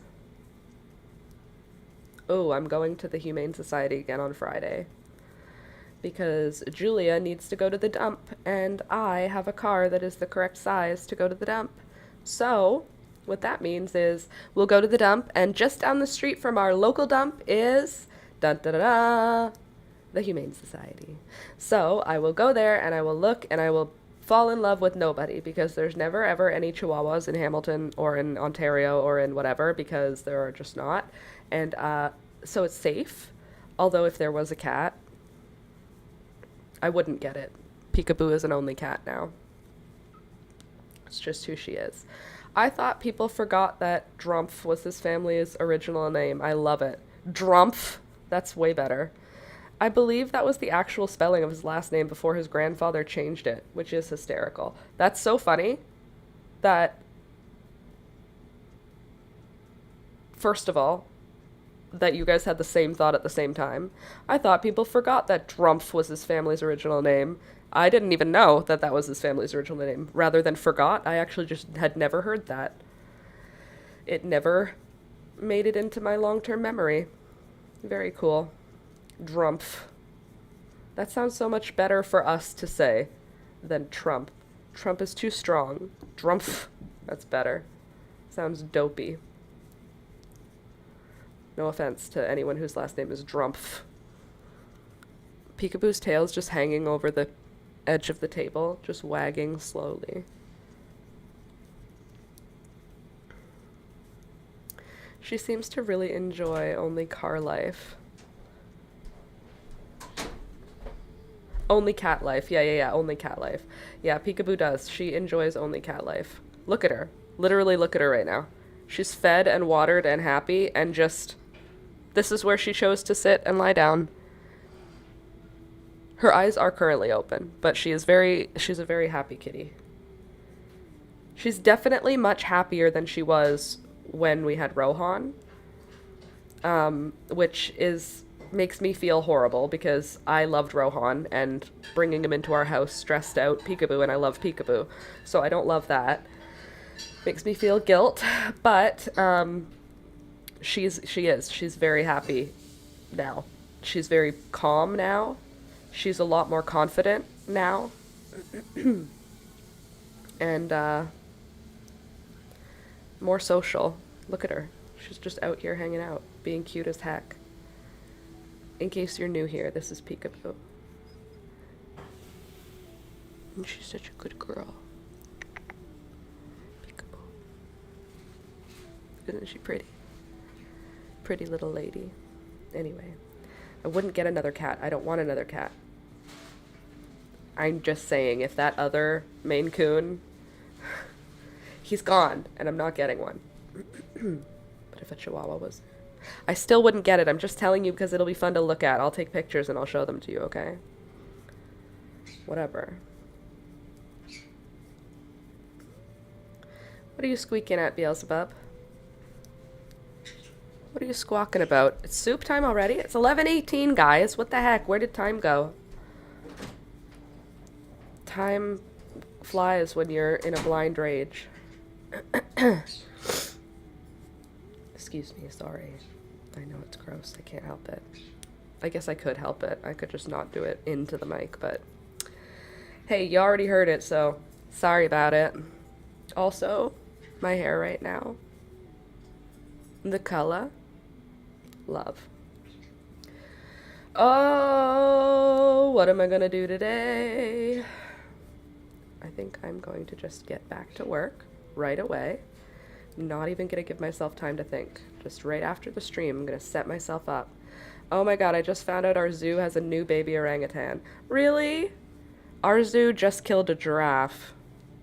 By accident. It was a freak accident, but the Toronto Zoo just, like, decapitated a giraffe in a door. In, like, a gate. And then, yeah.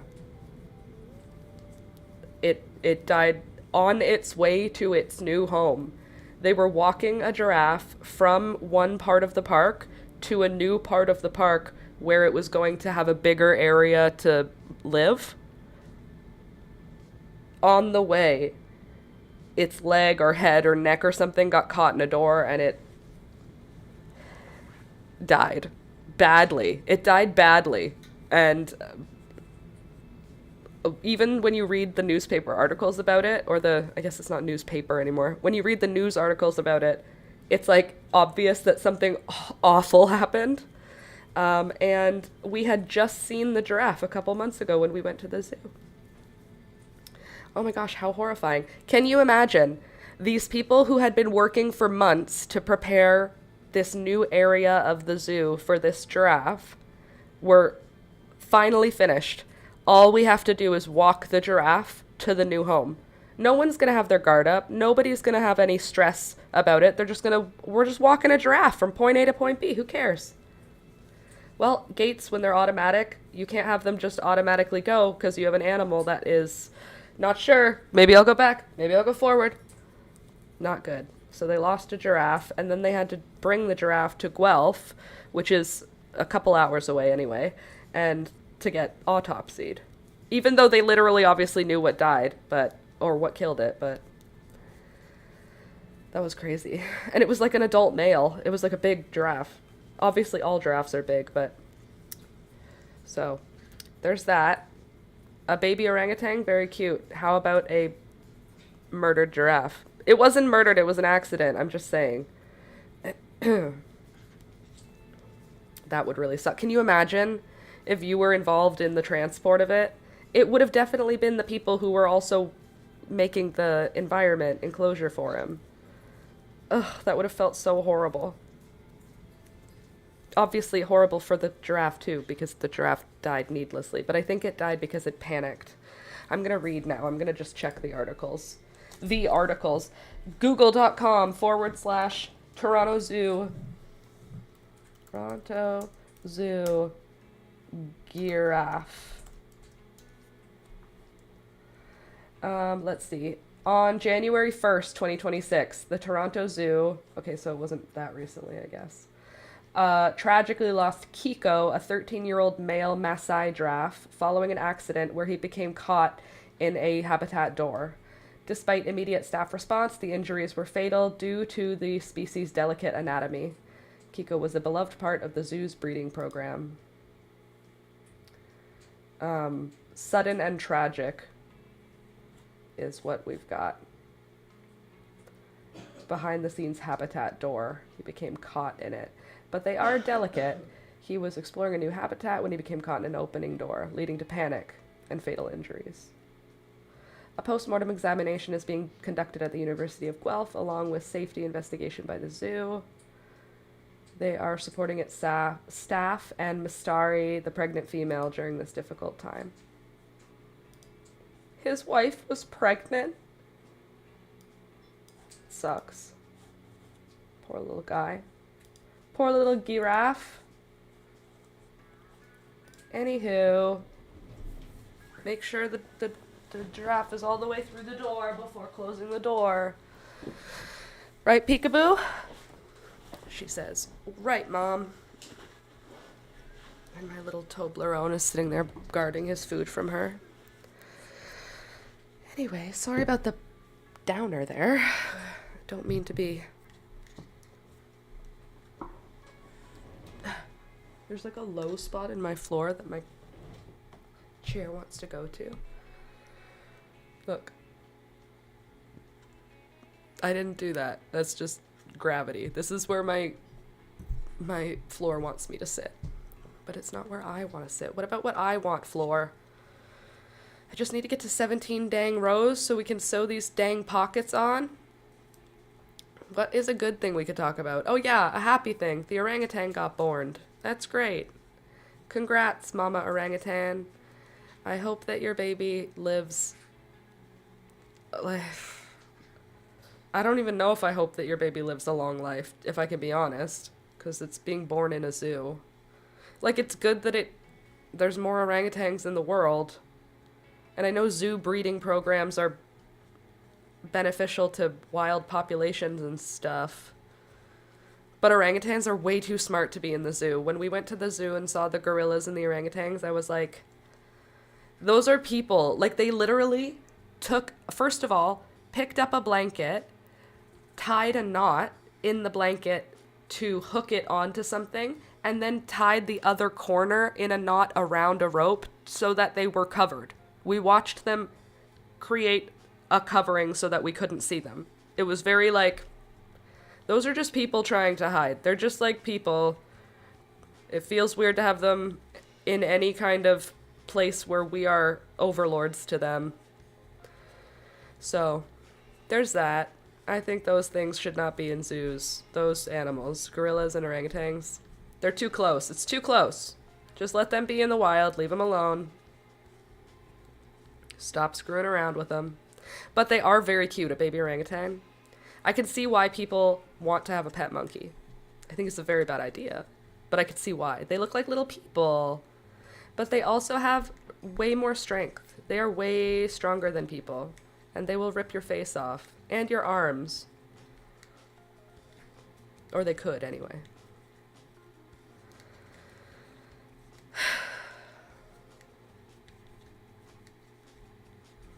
I think I want to figure out what I can do to recalibrate my wardrobe. I feel like I have way too many clothes right now, and I don't know why. I don't feel like I wear that much. I feel like I wear like 5 items, and yet I have so many things. I think I'm gonna downsize my wardrobe a lot in the spring. I just don't want it anymore. Oh my god, I would just want to sit by Pika and lean my head down on her tummy and hear her breathe and purr. She's just a big fat lady. She's just a big fat lady. Aren't ya? How are your claws sharp already again? I just cut them. I feel like I cut them this week. Didn't I cut them just this week? Baby girl, what have you been doing? There, I did this for you, Candace. There, now you happy girl. Now you happy girl. There you go. Good kitty. Now she's gonna start harassing me because I did that. She goes, please, more pets. I will poke you with my paw. For more pets, please. I will show you my belly. You like to pet my belly. I do like to pet your belly, you're right. Oh, she's so nice. Oh, that's a nice kitty cat belly right there. That's a nice belly right there. Hi.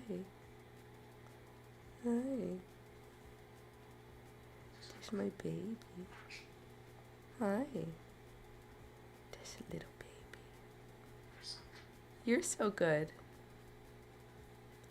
you go. You're so cute.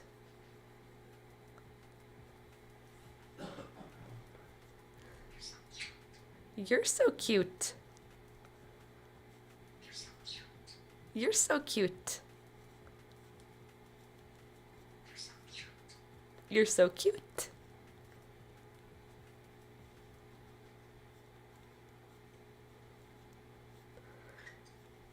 Good bird. Good bird. You're so cute.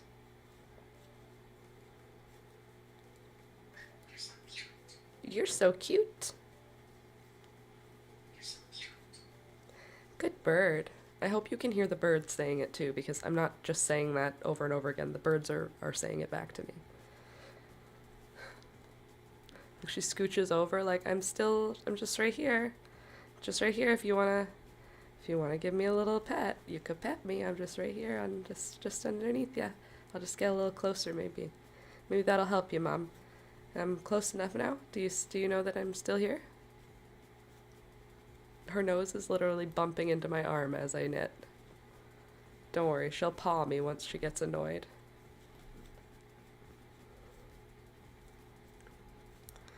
You're so in love. I am in love with her.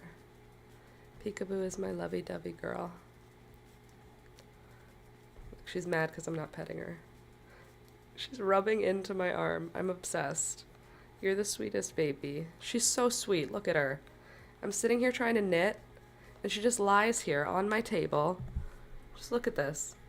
Puts her tummy up so that I can pet her soft, soft belly, which is softer than anything else that is. It is the softest thing.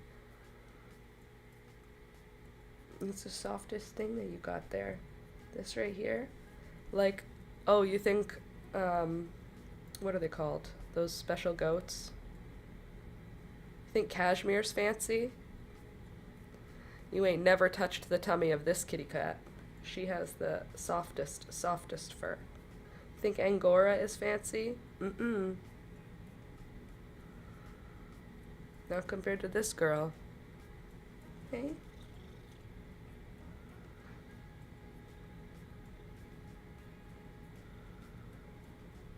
Hey, that's my knitting. That's my knitting. Love the biscuit paw curls. I know, right? Whoa, almost fell over there. All right, girlfriend. Here, you can sit on this leaf again. Let's see how far we are. 1, 2, 3, 4, 5, 6, 7, 8, 9, 10, 11, 12, 13, 14, 15. We're almost there. You are so blessed to have her come into your life when she did. And that's a fact, Candace. Literally, when she came into our life, it was the perfect time. She was exactly what we needed.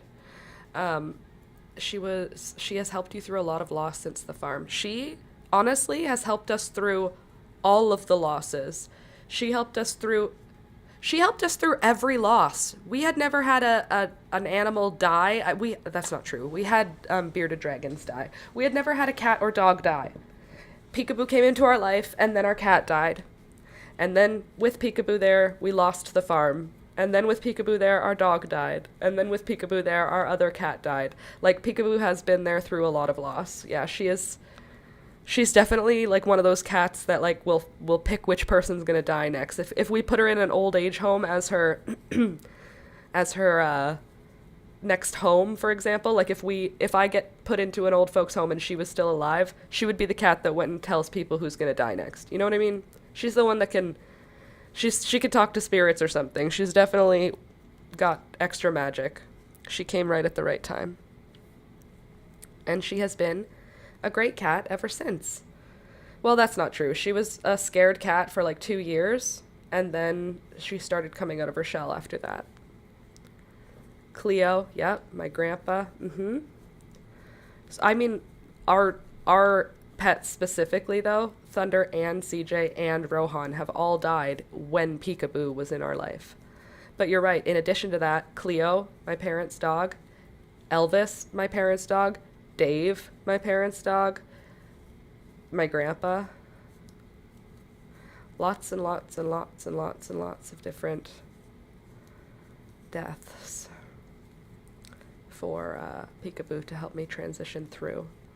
Appreciate her a lot for that. She's a great cat. Great cat, I tell you what. Good morning, Michelle. Good morning, good morning. Let me just count my stitches again. Make sure that I have the right number of rows here. 1, 2, 3, 4, 5, 6, 7, 8, 9, 10, 11, 12, 13, 14, 15, 16. Okay, not 17. Love that for me. 1, 2, 3, 4, 5, 6, 7, 8, 9, 10, 11, 12, 13, 14. Are you crazy? Okay, it's fine. It doesn't matter. We'll just do 2 more. And then it'll be fine. She's a little angel. She is. She's my angel girl. As you can see, all of her brain cells currently are going to staying comfy and cozy. And that's what she deserves. She is everything. She is the moment.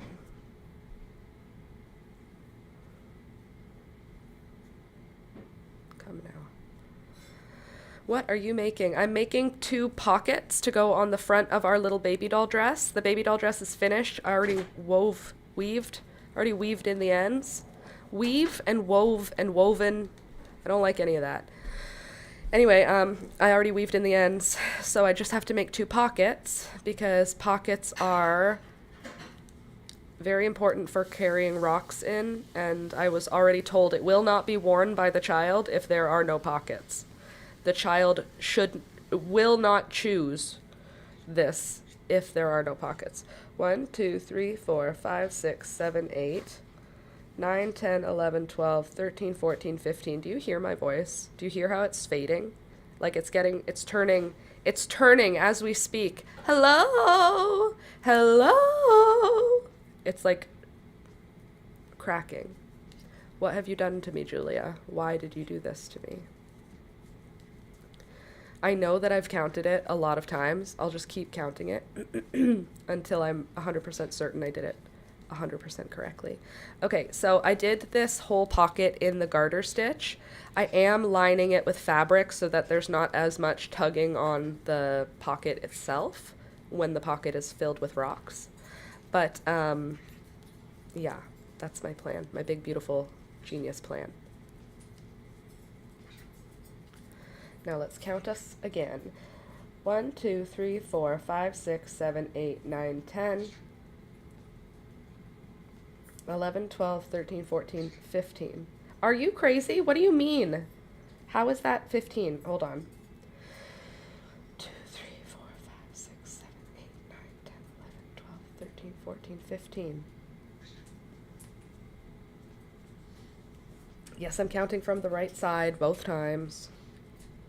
1, 2, 3, 4, 5, 6, 7, 8, 9, 10, 11, 12, 13, 14, 15, 16. Okay. I don't know what I'm doing. Apparently, I don't know what I'm doing. But I have one more row on this piece. And then we can switch to the green and do a couple of rows in green, and then we can cast off. For the top of a pocket, do you think we need Jenny's super stretchy cast off? Did Jenny really invent this? How come she's getting credit for this super stretchy cast off? Feels like something people have probably been doing for 1,000 years. Just saying. No offense, Jenny. Thank you for putting it in writing for us. But also, is it really your super stretchy cast off, Jenny? Are we really going to give all the cred to you? 1, 2, 3, 4, 5, 6, 7, 8, 9, 10, 11, 12, 13, 14, 15, 16. All right. Double check on this side. 1, 2, 3, 4, 5, 6, 7, 8, 9, 10, 11, 12, 13, 14, 15, 16. Gorgeous. Okay, now we double check. Both ends are coming out of the same side. Good, good. Now we cut our yarn. Excuse me, peekaboo. Yeah, who taught Jenny? So really, is it Jenny's grandma's super stretchy cast off? Who is Jenny? That's what we need to know. Who are you, Jenny? And why did you make a stretchy cast off? I'm sorry, I don't know. I'm feeling feisty this morning. All right, I tied my next piece in. I'm probably not even going to weave that end in, if I can be honest with you. I might, but we'll see. And now I'm going to do 2 more rows with the green. Or maybe 3 or 4 more rows. I don't know. We'll see. Yeah, we got to get to the bottom of this. I mean, we don't, though, do we? We don't need to get to the bottom of anything. This is just a place for people to hang out and chat. Jenny, you can come here and you can do whatever cast off you want.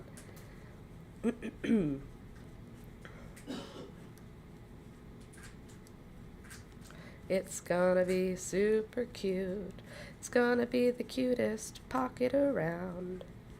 Here's the question. Are we gonna do the green part in stockinette? I don't know. I feel like that could be a cute way to finish it. I think I'm gonna do that. Knit 1, and then I'm gonna do a row of purl after that. I'm gonna try to, if I can remember what I'm doing. Purl, yarn over. Oh wait, but we just passed that one over. Then purl. Then purl. Yeah. It's working. Maybe a rib? There's no rib anywhere else on it. The only thing there is on this dress is stockinette and now there's garter for the pocket. Cute little trim. Well, I'm doing the trim in green with the knitting, but I'm going to do, I guess, 4 rows like this, and then I'll cast off. Like I'm on row 2, I'll do row 3 and then row 4, and then row 5 will be where I cut off. Or cast off, rather. I'll show you what this looks like once I finish 1 more row of the stockinette. I might even cast off on the purl row. I don't know. We'll see once I get there. I am going to be staying a little late today because I was a little late coming in. So if you're looking at the time and going, oh, it's almost over, I'm sticking around. So we can probably get good parts of this finished. Yeah, I think the stockinette is a good choice. It's bringing it in, which is cute. I think it'll be good. I'll show you after.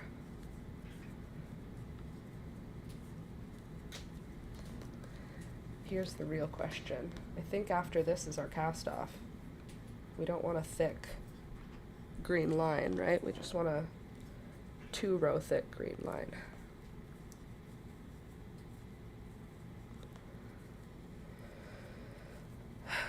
Okay, so after I do my 2 knit rows and 1 purl row, then I'm going to do Jenny's super stretchy cast off, but from a purl. So I'm casting off from a purl side. Okay. So here's what the front of the pocket will look like.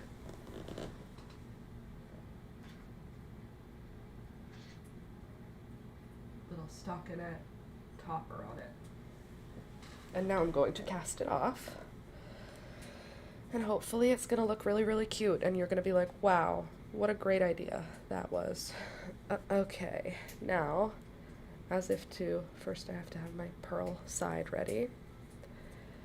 As if to purl, slip that one off, yarn over, purl this one, then pass over, pass over. Pass over, pass over, yarn over, yarn over, purl, yarn over, yarn over, yarn over, purl. Don't worry guys, I'm gonna figure this out. Yarn over, yarn over. Doesn't feel super stretchy, Jenny. Am I putting the yarn over in the wrong spot? Yarn over, purl, yarn, oops, yarn over, yarn over, yarn over, purl, yarn over. Yeah, I think we'll finish these pockets today. This is gonna work. I can feel it. Yarn over, purl, yarn over, yarn over. It's not feeling very stretchy though, Jenny. Yarn over, purl, yarn over, yarn over, yarn over, purl, yarn, oops, yarn over, yarn over. I think the yarn over might be at the wrong spot. Yarn over, purl, yarn over, yarn over. How do you look from the other side? Oh, perfect. It looks like a little trim on the top. That's perfect. I'm doing a perfect cast off. Yarn over, purl, yarn over, yarn over, yarn over, purl. Hey, get out of there! That is not your food, Peekaboo. Immediately goes for Toby's food again. Dumb cat. Dumber than they come, cat. Come now. Go. Knit 1, or purl 1 rather, yarn over, yarn over, yarn over, purl 1, yarn over, yarn over. I'm only a few stitches away, guys. I know. You're hanging off the edge of your seat. It's the vibe. I can feel it. I can feel it in the air. I can feel it. You're welcome. My voice is tired. And I have to pee. I think I'm gonna go run and go pee. You guys just talk amongst yourselves for like 3 minutes. I will be right back. I'm just gonna finish this before I go pee. So I'll show it to you before I go. But I am gonna go pee. And then I'll come back. None of you asked. Nobody asked. You don't have to tell everybody everything, Laura. Some things can just stay inside thoughts. Alas, I never learned that. It's not one of my skills. Inside thoughts, that is. All right, nailed it. We've cast it off. It looks beautiful, hopefully. It looks good. I think it looks nice. Then we can cut our yarn and deal with weaving that in after. But let me show you what it looks like up close, so yous can see it. See, there's the little stockinette bit at the top, the little rolled over edge, and then the pink pocket. And then we just have to stitch it to the dress. I'll be right back, okay? Don't go nowhere. Trip over.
I'm back. I zoomed you guys in on the birds. There's Toby. Not even on a dog bed right now. First of all, not even on a dog bed. Dog bed available. Couch. There's a dog bed right there. But no.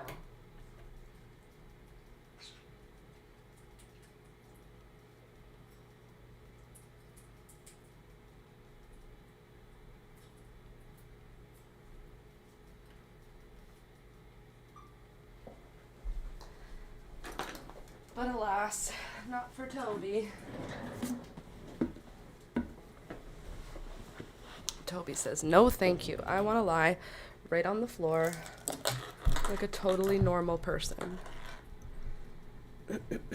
Okay, now I have to do a couple of rows here in green on the other pocket.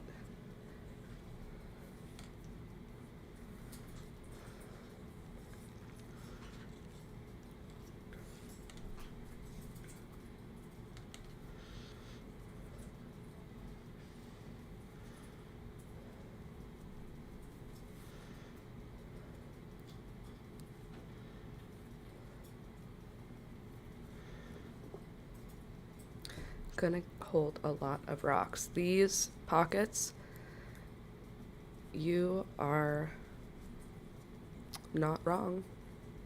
They are probably gonna hold a lot of a lot of rocks. These pockets will hold a lot of rocks, indeed. Eventually. First we have to get them stitched onto the body though. Let's get through step 1 first, you know?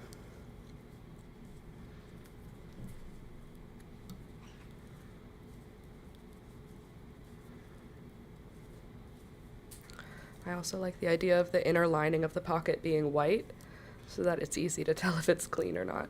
The other thing is, should I be lining the whole dress? Or should I just leave it as a knit? I don't know.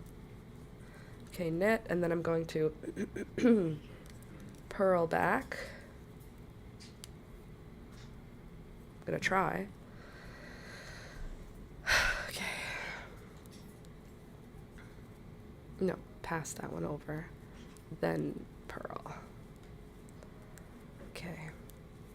Then I'm going to do one more knit row, and then we're doing cast off with something like Jenny's super stretchy cast off, but in the purl. In the purl.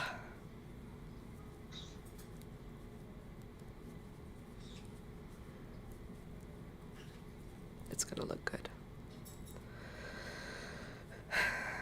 Should I add buttons?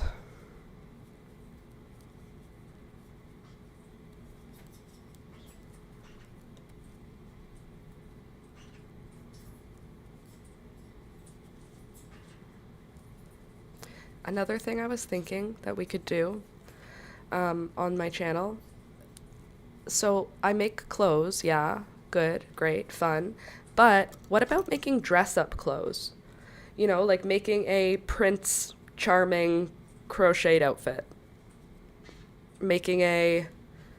What else do kids dress up as? Literally the first thing I thought of was Prince Charming, but that's probably not even accurate. Make costume type things, though, for dress up. You know, like a chef's costume or a... I don't know. Things like that, but crocheted or knitted. Because I feel like they will get more use than the types of little human clothes that I make. Because everybody thinks like, oh, it's an heirloom. Whenever I give anyone anything, I have to convince them to wear it. Because I'm like, if you don't like it, don't wear it, obviously. But if you like it and you don't want to wear it because you don't want to ruin it, I find that offensive. A crown. Exactly. A crown. A pair of wings. I don't know. Whatever else kids get up to these days. Fairy wand. Yes. Alistair wants to be Elsa a lot lately, so that's what has been happening, is a lot of Elsa. A lot of Elsa content in our home. But he already has a blue dress for her. Purl. Yarn over. Purl. yarn over, yarn over, yarn over, purl, yarn over, yarn over. Beautiful. Yarn over. He already has a Simba costume or a lion costume. Yarn over, yarn over, yarn over, purl, yarn over, yarn over. He's always Jack from Jack and the Beanstalk. So I could do that little like Peter Pan outfit, you know? The green with a hood, you know, like Robin Hood. Robin Hood's another one that he is. He's either Jack from Jack and the Beanstalk or Jack from Robin Hood. In his story, there's a character named Jack in the Robin Hood story. Anyway, he's big on those two, so I could do those. Sort of like Peter Pan, Robin Hood hybrid. I feel like their costumes are pretty similar, so that could work. And he has the dinosaur one. A cape. He has a few capes already. He does have capes. He's got a red one, a black one, and a translucent blue one for his Elsa. His Elsa costume is, Julie and I were at the thrift store, and we found a blue dress that was like a formal dress for a kid, and it was one size too big for Alistair or two sizes too big, and it fits over top of his clothes, and he wanted to wear it out. Like, we wore it for the rest of the day. He was wearing his Elsa dress. And people were like, oh, he's so cute. I was like, I know. He's very cute in his Elsa dress. Twirling around. Peter Pan, hot Peter Pan hat with a feather. Totally.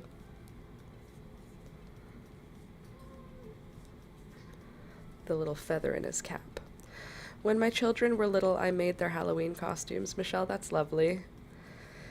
My grandma made some of mine when we were really little, and I think my parents MacGyvered most of our Christmas presents, if I recall correctly. I don't know that our Christmas presents, Halloween costumes, wow, my brain. I feel like they were mostly MacGyvered. I mean, there were a few that were obviously costumes, like they must have purchased them somewhere. Some of them were hand-me-downs from our dance recitals, because for our dance recitals, like one year my little sister was a mouse, one year someone was a dog, one year someone was a cat, so we had, like, I was a spider one year. So for dance recitals, so we reused those costumes as costumes. But I don't recall hand-sewn ones until I learned how to sew. And then from like 12 years old on, I think I was sewing my stuff. But that's because I wanted to, because my grandma taught me to sew, and it felt like a connection that I wanted. Okay, so now I've got my two pockets put together. I need to weave in some ends, which is going to be a lot of fun, and we're all going to really enjoy it. I wish I had my sewing machine. Maybe I'll just wait till Friday, and I'll do the sewing part at Julia's house. She's got her sewing machine out. I don't want to go find mine and figure all that out. But I also don't know if I really want to be hand sewing for this pocket, you know? But I'm going to have to hand sew the knitted part on anyway, so maybe it doesn't really matter.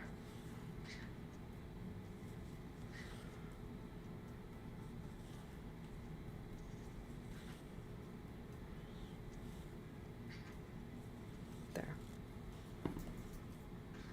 What kinds of costumes did you make them, Michelle? Were you like going all out? Were you a Halloween mom? Or were you like, here's a sheet with 2 eyes cut out of it. You're a ghost. But I don't want to be a ghost. I don't care. You're a ghost. Spooky. Oh, you know what? I think I had one costume. I was a scarecrow one year. And I don't think there was much required, like, in terms of sewing. But I remember my mom and dad, it was like a plaid shirt that got, like, ripped up and cut up. And then we got straw or yarn and stuffed it in the arms. It was definitely a scarecrow one year. Definitely a scarecrow. Definitely a witch more than once, because I was a little girl in the 90s. Scarecrow, witch, I was a spider. I don't know what other kinds of stuff I was. I'm sure there was at least one time that I was one of the Disney princesses. I don't know that there's a photograph of that anymore, but I feel like it's quite possible. My mom sewed me a clown costume one year. It fit me for years. That's one great thing about those clown costumes. They're just like two giant squares with just hands and feet at the four corners of the squares. I feel like a clown costume could work really easily. Like if you wanted to not have to learn how to sew, I feel like I could make a clown costume with very little instruction. I mean, you don't need to do the whole sewing part of the clown costume. You can obviously just dress funky and then put the clown makeup on, but that typical like fuzzy wuzzy clown, that one is definitely needs a costume. Alrighty, pull that through. I'm so close to being done with these gosh darn pockets. These gosh darn pockets. Oh yeah. It's almost finished. We're so close. I'm ready. I just want to sew these pockets onto the project and get to actually enjoy it. It fit over my winter coat and all. It's literally, if you picture two large squares, like if you did a snow angel, in the snow, and then drew a square that connected the 4 points of that snow angel, that's a clown costume. You just have to put holes in them. I know what I mean. I hope that you understand. I wonder if I still have it stored away in some box. I mean, it's very possible. With no shade meant at all, Candace, your generation did keep an awful lot of things. There are an awful lot of sentimental items coming from the boomers. Dun dun dun dun. My best china, my fancy tablecloths. What do I do with these? I have no use for these. Luckily, I haven't had to have that conversation just yet. But a lot of my friends are, where they're like, I don't need a 16-place dinner set ever. I don't think I will ever need a 16-place dinner set. I don't know that I'm ever going to entertain 16 adults for dinner. But thank you, thank you. You know what my parents could do? They could divide it by 4, because there's 4 kids. Each of us gets a four-place setting. That's way more reasonable for us. Nobody's gonna have more than 4 people for dinner. At least out of my siblings. I cannot imagine any of my siblings having a 16-place setting dinner party. That requires, like, fine china, you know? I don't think millennials and Zoomers and Gen Alpha, I don't think they're throwing elaborate dinner parties. Maybe they will one day. I won't. I tell you what, I won't. I don't need the sterling silver dinnerware, thank you. Okay, got my pockets. Beauty. Pockets, done. All right, Miss Peekaboo, I need you to move for a moment because I need to position these pockets. Ma'am, could you just evacuate the premises, please? Can you just go? Can you just get off my table? Don't go for me. Don't you go for me. Don't you try to bite me with your claws in your mouth. Don't you do it. Run, Pika, run. Okay. She's fine, I promise. Okay, so now we know this is the back. This is the front. Hopefully this is gonna fit. Everyone just pray for me. Pray with me. Pray over me. Angels on your body. Here we go. And here we go. Pocket number 1. Pocket number 2. Cute as heck. The cutest. How rude. I know, I'm rude to her. But she's fine, I promise. She forgives me already. She's literally already back. So, it's good. We're all good. Okay, so I think like here and here, because we want them to be like on the side body. So like probably like that. And then these pieces have to fit inside like this. So that's still too big. Maybe I won't line them. Maybe I'll just stitch the pockets on. I did want the extra strength that would have come from that. But also, like, does it matter?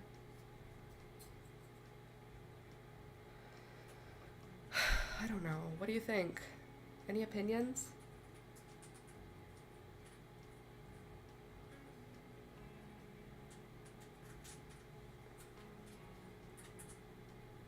And should I stitch it on with green or with pink? Pockets. What do you think? Stitching them on with pink or green? If I do green, I feel that it might look too much. So I might do it in pink and then just do the top part in green. Not for one season. Do I need it lined? Not for one season. No, but for many seasons. Oh, it's only going to be worn one season. They grow out of it. Yeah, you're right. It's literally, it's not an adult body. This body is only going to be able to wear this for a number of months. Literally like 3 or 4 months. And then the body that goes in this will grow out of it. You're right. You're right. You know, I just got to listen to you guys sometimes. Why don't I listen to you? All right, so I'm going to do pink for my yarn color. Pink lining. Lining. You don't need it if it's for one season. You know, you are some smart people in this here chat, I tell you what. All right, so now I'm going to, actually I need stitch markers for this part. That's a smart thing to do, and I am a big fan of doing the smartest thing. Your background is so pretty, Bloomcraft Mind, thank you so much. You're a nice person for saying that. Okay, now let's find the center of our little doodad here. So where's our last increase? Our last increase is here. And it goes across.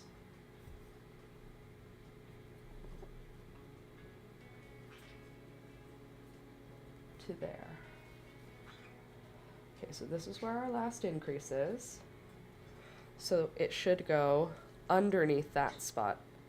But I think the middle point will be a good spot. Like this is the front center.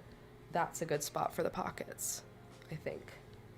Babies' bodies are not the same as grown-ups' bodies, so where I would put pockets on me is not where I should put pockets on a baby's thingamabob here. Okay, let's see.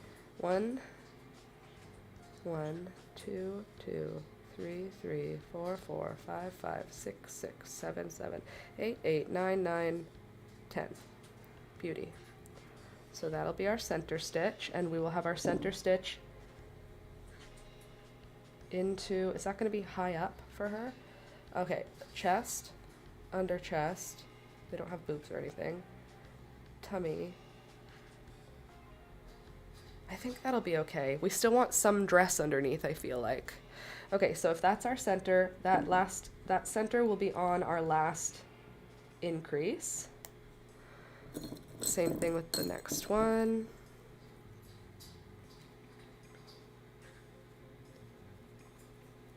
One, 2, 2, 3, 3, 4, 4, 5, 5, 6, 6, 7, 7, 8, 8, 9, 9. Hold on.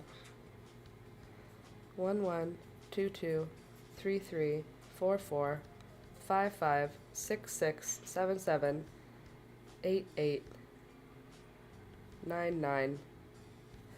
Okay, Laura, don't be causing trouble here, Laura. 1, 2, 2, 3, 3, 4, 4. 1, 2, 3, 4, 5, 5, 6, 6, 7, 7, 8, 8, 9, 9, 10. Okay, fine. Do it with me. Play with me like that today. Fine. You want to do it? We'll do it. Beautiful. All right, so now I need to mark out with my stitch markers more. We're not done yet. Am I? Where are all my... crochet stitch markers. Where have I put them? Where did I feel like I was just using them the other day.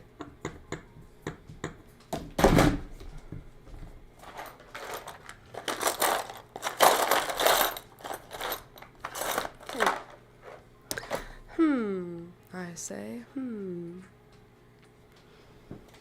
Ah, there's 2. 2 is something, but not a lot. Okay, and then we need this stitch to go straight down here until wherever this, it's this row. That's all we need to keep track of. It's this one. Same thing here. Follow her down. Oops, I lost my line of sight. There we go.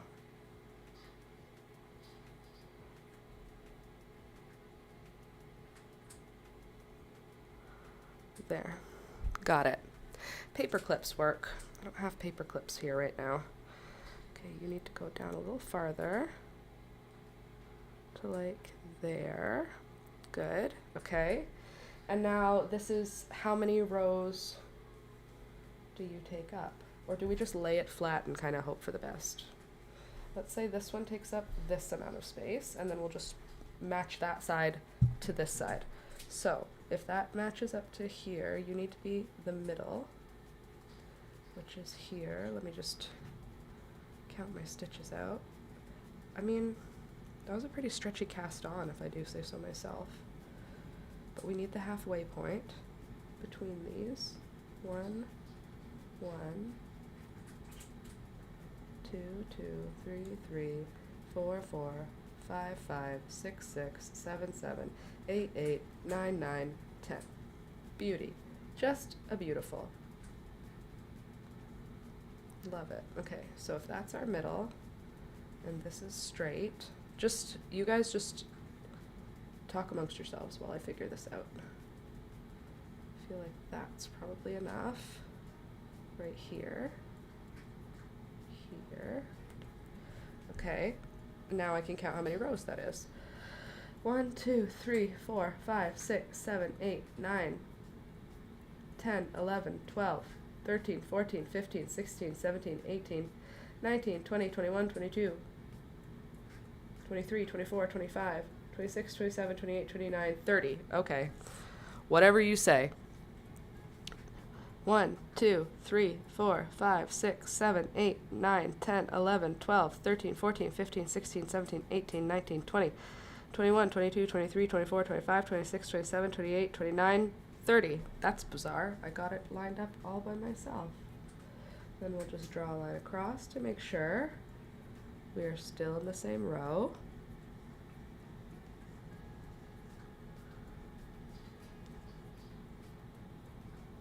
One up. There. Okay. Now 10 from one side I need to count in. 1, 2, 3, 4, 5, 6, 7, 8, 9, 10. Which should put us right there. All right, there. So now we've got that organized, at least a little bit, which is good. Because it's not going to be perfect. Nothing I ever do is ever perfect. That's just not how I roll. But that's all right. There. Now we've got our location for the pockets, which is important. And now we can actually start putting the pockets on. The question is, how are we going to put the pockets on? Am I going to do like a blanket stitch all the way down? Maybe. Maybe that'll work. But also, I want it to look neat. Is a blanket stitch my neatest option? I don't know. We'll try it. We'll see how it looks. Worst case scenario, and I'm talking very worst case, I really don't want to have to do this, but worst case scenario, we can pull out our stitches. So I have my end right there, wove it in, at least mostly. Now I just need to line up to this all the way across to there. Okay. Okay. And that's where this part goes. So down 1, 2, 3 rows should have us come here. I'm so nervous to do this. It's gonna be totally fine, and it's gonna look so cool and so pretty. And we're just gonna go for it, all right? We're just gonna go for it. So there's the first row. I think I'm going every other row for this, right? Yeah. I think every row will be too tight. Are you inserting lining after? I don't know if I'm inserting lining at all now. Because it's true, she's literally going to be able to wear it for a couple months. If that, honestly. Because the children, they be growing, let me tell you.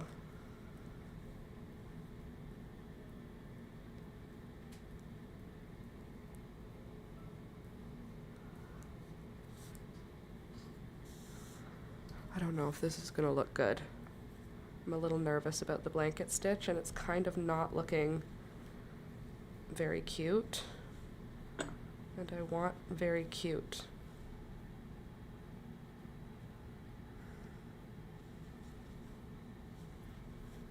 Like, it's not awful, but it's not pretty. And I want pretty. Down other. This one. Like I said, we'll try. If it's ugly, we can just undo it. And by undo it, I mean probably we would have to cut it out, which is another reason why I don't want to undo it. Do you have something inside so you don't catch the back of your stitches? With knitting, it's really easy to see. Just the front of, like, to see where to grab, I mean. So it's different than crochet. Crochet, you have to be a lot more careful. Knitting, there's like a clear front and back. And because of that, I won't catch stitches.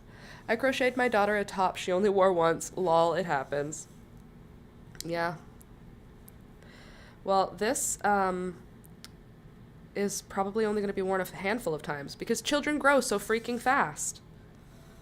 So what are we going to do? Can't stop it. We can just provide them clothes that last for a few months. And then they grow out of them so quickly. Once they're grown-ups, then I'll start making them sweaters. All these children. All my friends having babies.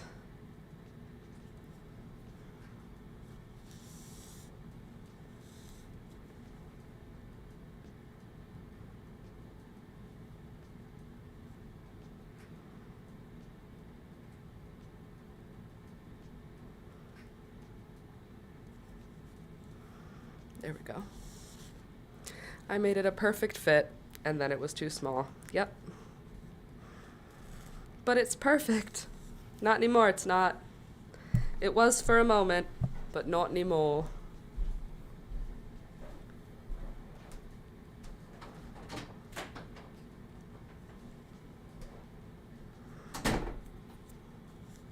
My nose.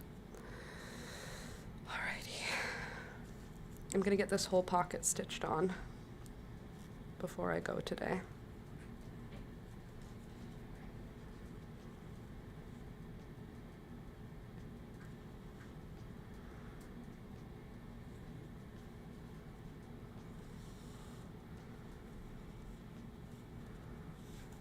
Okay, I'm so close to being finished.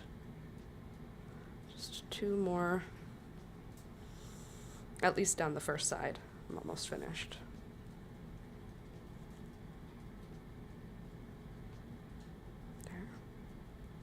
And there. Beauty. That's why I don't make them a ton of socks. Yeah, that makes sense. Sorry, I can't make you handmade socks. You grow too fast, and it becomes frustrating and sad for me. Please, I want handmade socks, Mom. You say that now. But when you only wear them once, it makes me want to leave you at school and not pick you up. So, I understand. I need to hold it this way, but it's hard to hold Okay, let's see if I can maybe like this or like this. I made a beautiful sweater for my granddaughter. She wore it once, got water damaged and mildewed, so she threw it away. Straight to jail.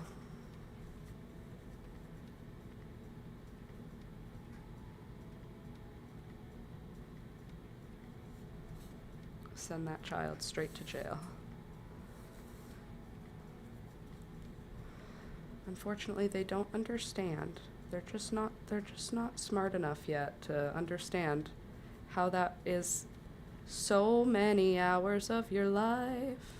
But also time isn't anything for children, so they're like, so what, it took you a long time. We have unlimited time. Don't we have unlimited time? We live forever, Grandma. Why are you worried? Just make another. We live forever. That's me being a child, because that's what they think. I know this because I was once a child. I thought I would live forever. And here we are. I was devastated. Yep. Checks out. Makes sense to me. I too would be devastated. Maybe this way I can go through the stitches like as if it's part of the knit. Yeah, I think I can actually. For the bottom of the pocket. Right? Just make a new one. I'm going to die one day. I don't have time to just make you a new one. Do you understand? I have so many things I'm trying to make, child. You know nothing of this world, sweet summer child. Okay, there's that. And then I can go, it's in here. So I could go like this, through this stitch, right? Then I can come up through the back of this one, through this stitch, yeah. Okay, right, good. Then I come down through this stitch. Then I go through this one, and then I go down? Or then I have to come back up through this again.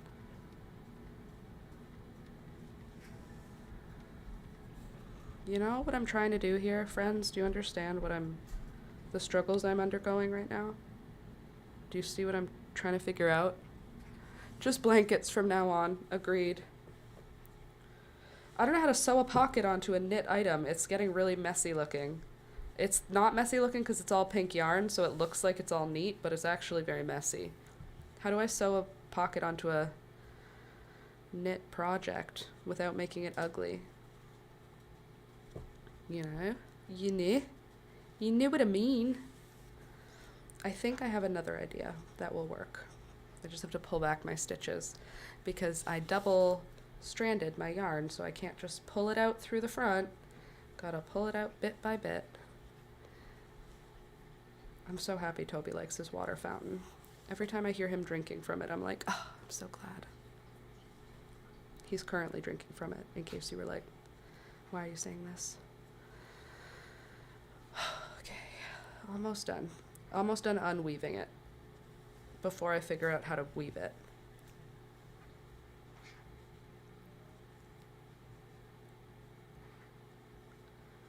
Okay, so we know that has to get to there.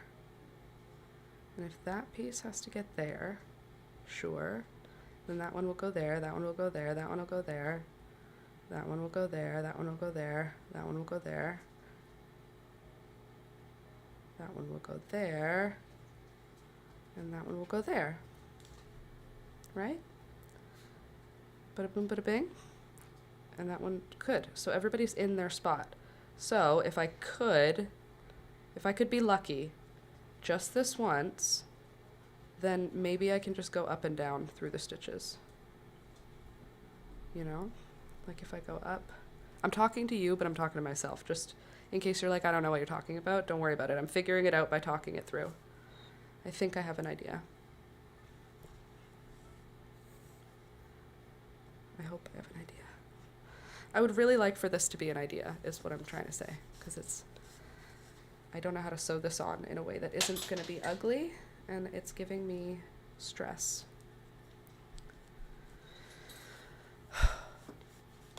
Blankets is a good rule. Can you make me a custom-made thing that I will never wear? No, I can't. I would, but I can't. Actually, I wouldn't, and I can't. Okay, now let me just try here to see if that's where my bottom needs to end up, and this is where the middle needs to go. Let's try again to understand what we're doing here. So, from the end, 1, 2, 3, 4, 5, 6, 7, 8, 9, and 10. You are number 10. Good. Well, very good. Now, if you're number 10, then you're number 9, you're number 8, 7, 6, 5, 4, 3, 2. And I've already done 1. So 1 and down through 2, up through 3, right? Yeah, it's going to be good, I think.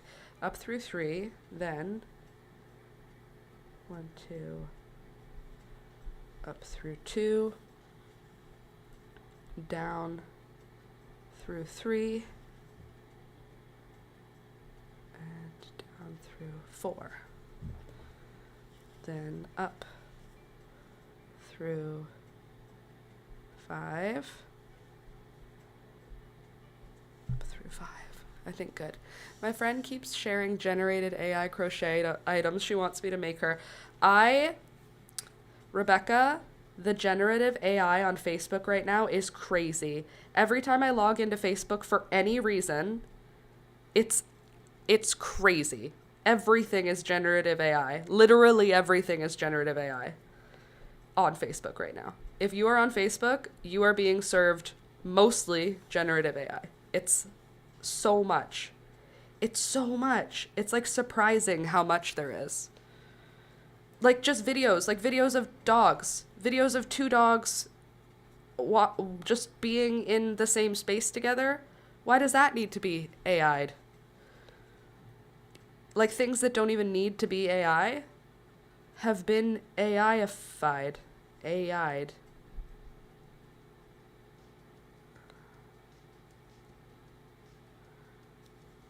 I don't like that. I don't like it either. It stresses me out because I'm like, at some point, it's going to become better than me, or the people that I care about will be able to decipher between. And if you can't tell, I don't like it. I don't like that one bit.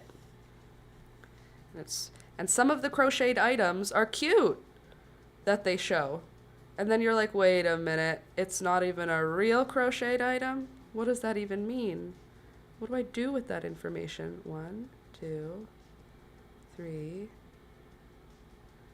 And you have already been grabbed, so you are the next one.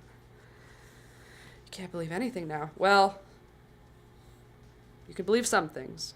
The world is still on fire. And the governments are still not helping. You believe that. But you're right. You can't believe anything. Like when you see like a knitwear item and you're like, wow, I would really like to make that. Good for you. You probably can't because it's probably not real. And some of them even look real. Like they look like there's stitches involved. It looks like it's using stitches. But it's not. And I don't appreciate it.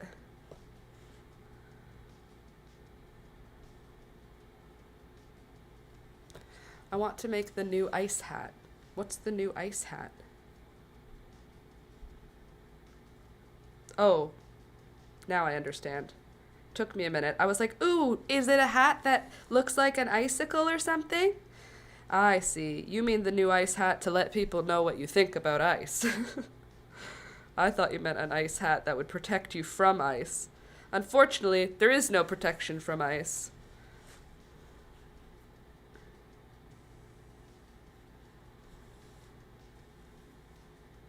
Is it a knitted hat that someone designed? Because that's nice. I love I love when the knitting community comes out for something like that together. This pocket is not looking cute, guys. I'm feeling a little bit not good about the way this pocket is being stitched on. It looks, with peace and love, really bad. My the person I'm giving this to is very type A. It can't be ugly, and it can't be like quirky. It has to be really perfectly straight and pretty. So this is not working, and I have to find a new way to make it work. I wonder if maybe what I'll do is I'll stitch an outline on the dress where I want the pocket to go, and then I have something to stitch into. I think it's of Norwegian origin. Aw, that's nice of the Norwegia. Thank you, Norwegia, for your nice kindness. That's from a Cinderella story. What is her name? The lady who's in Legally Blonde. She's also in a Cinderella story. The one who goes, I'm taking the dog, dumbass. That girl, that lady, that woman. She is in a Cinderella story with Hilary Duff, and she goes, I have this smoked salmon. It's from Norwegia. And then in the next scene, she says, you're not very pretty, and you're not very bright. And she just said Norwegia, so it's very funny. Norway.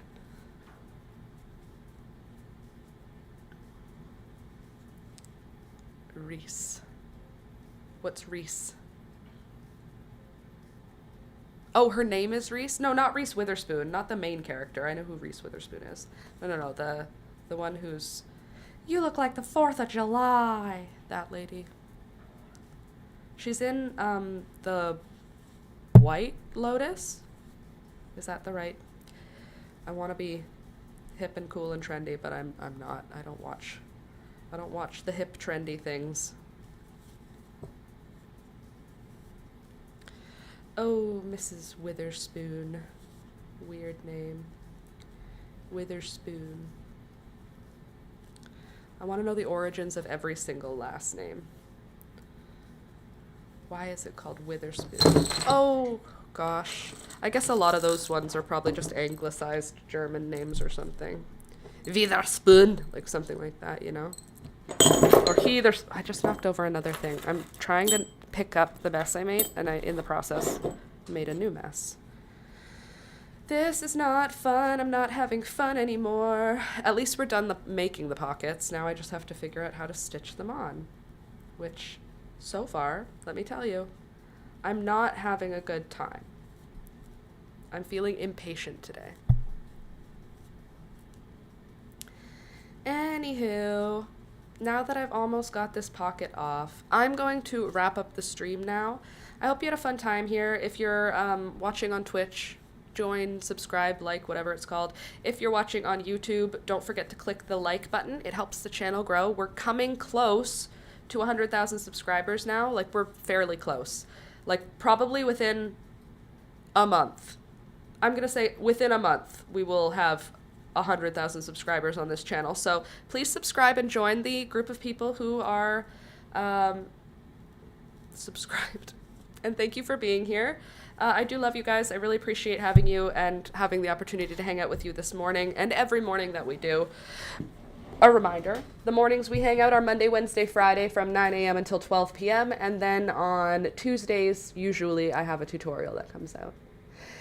So I will see you all on Friday. Have a good rest of your week. Stay hydrated. Stay in a positive mood. Try and don't let the haters get to you. And by the haters, I mean the internet connection or whatever. Okay, bye.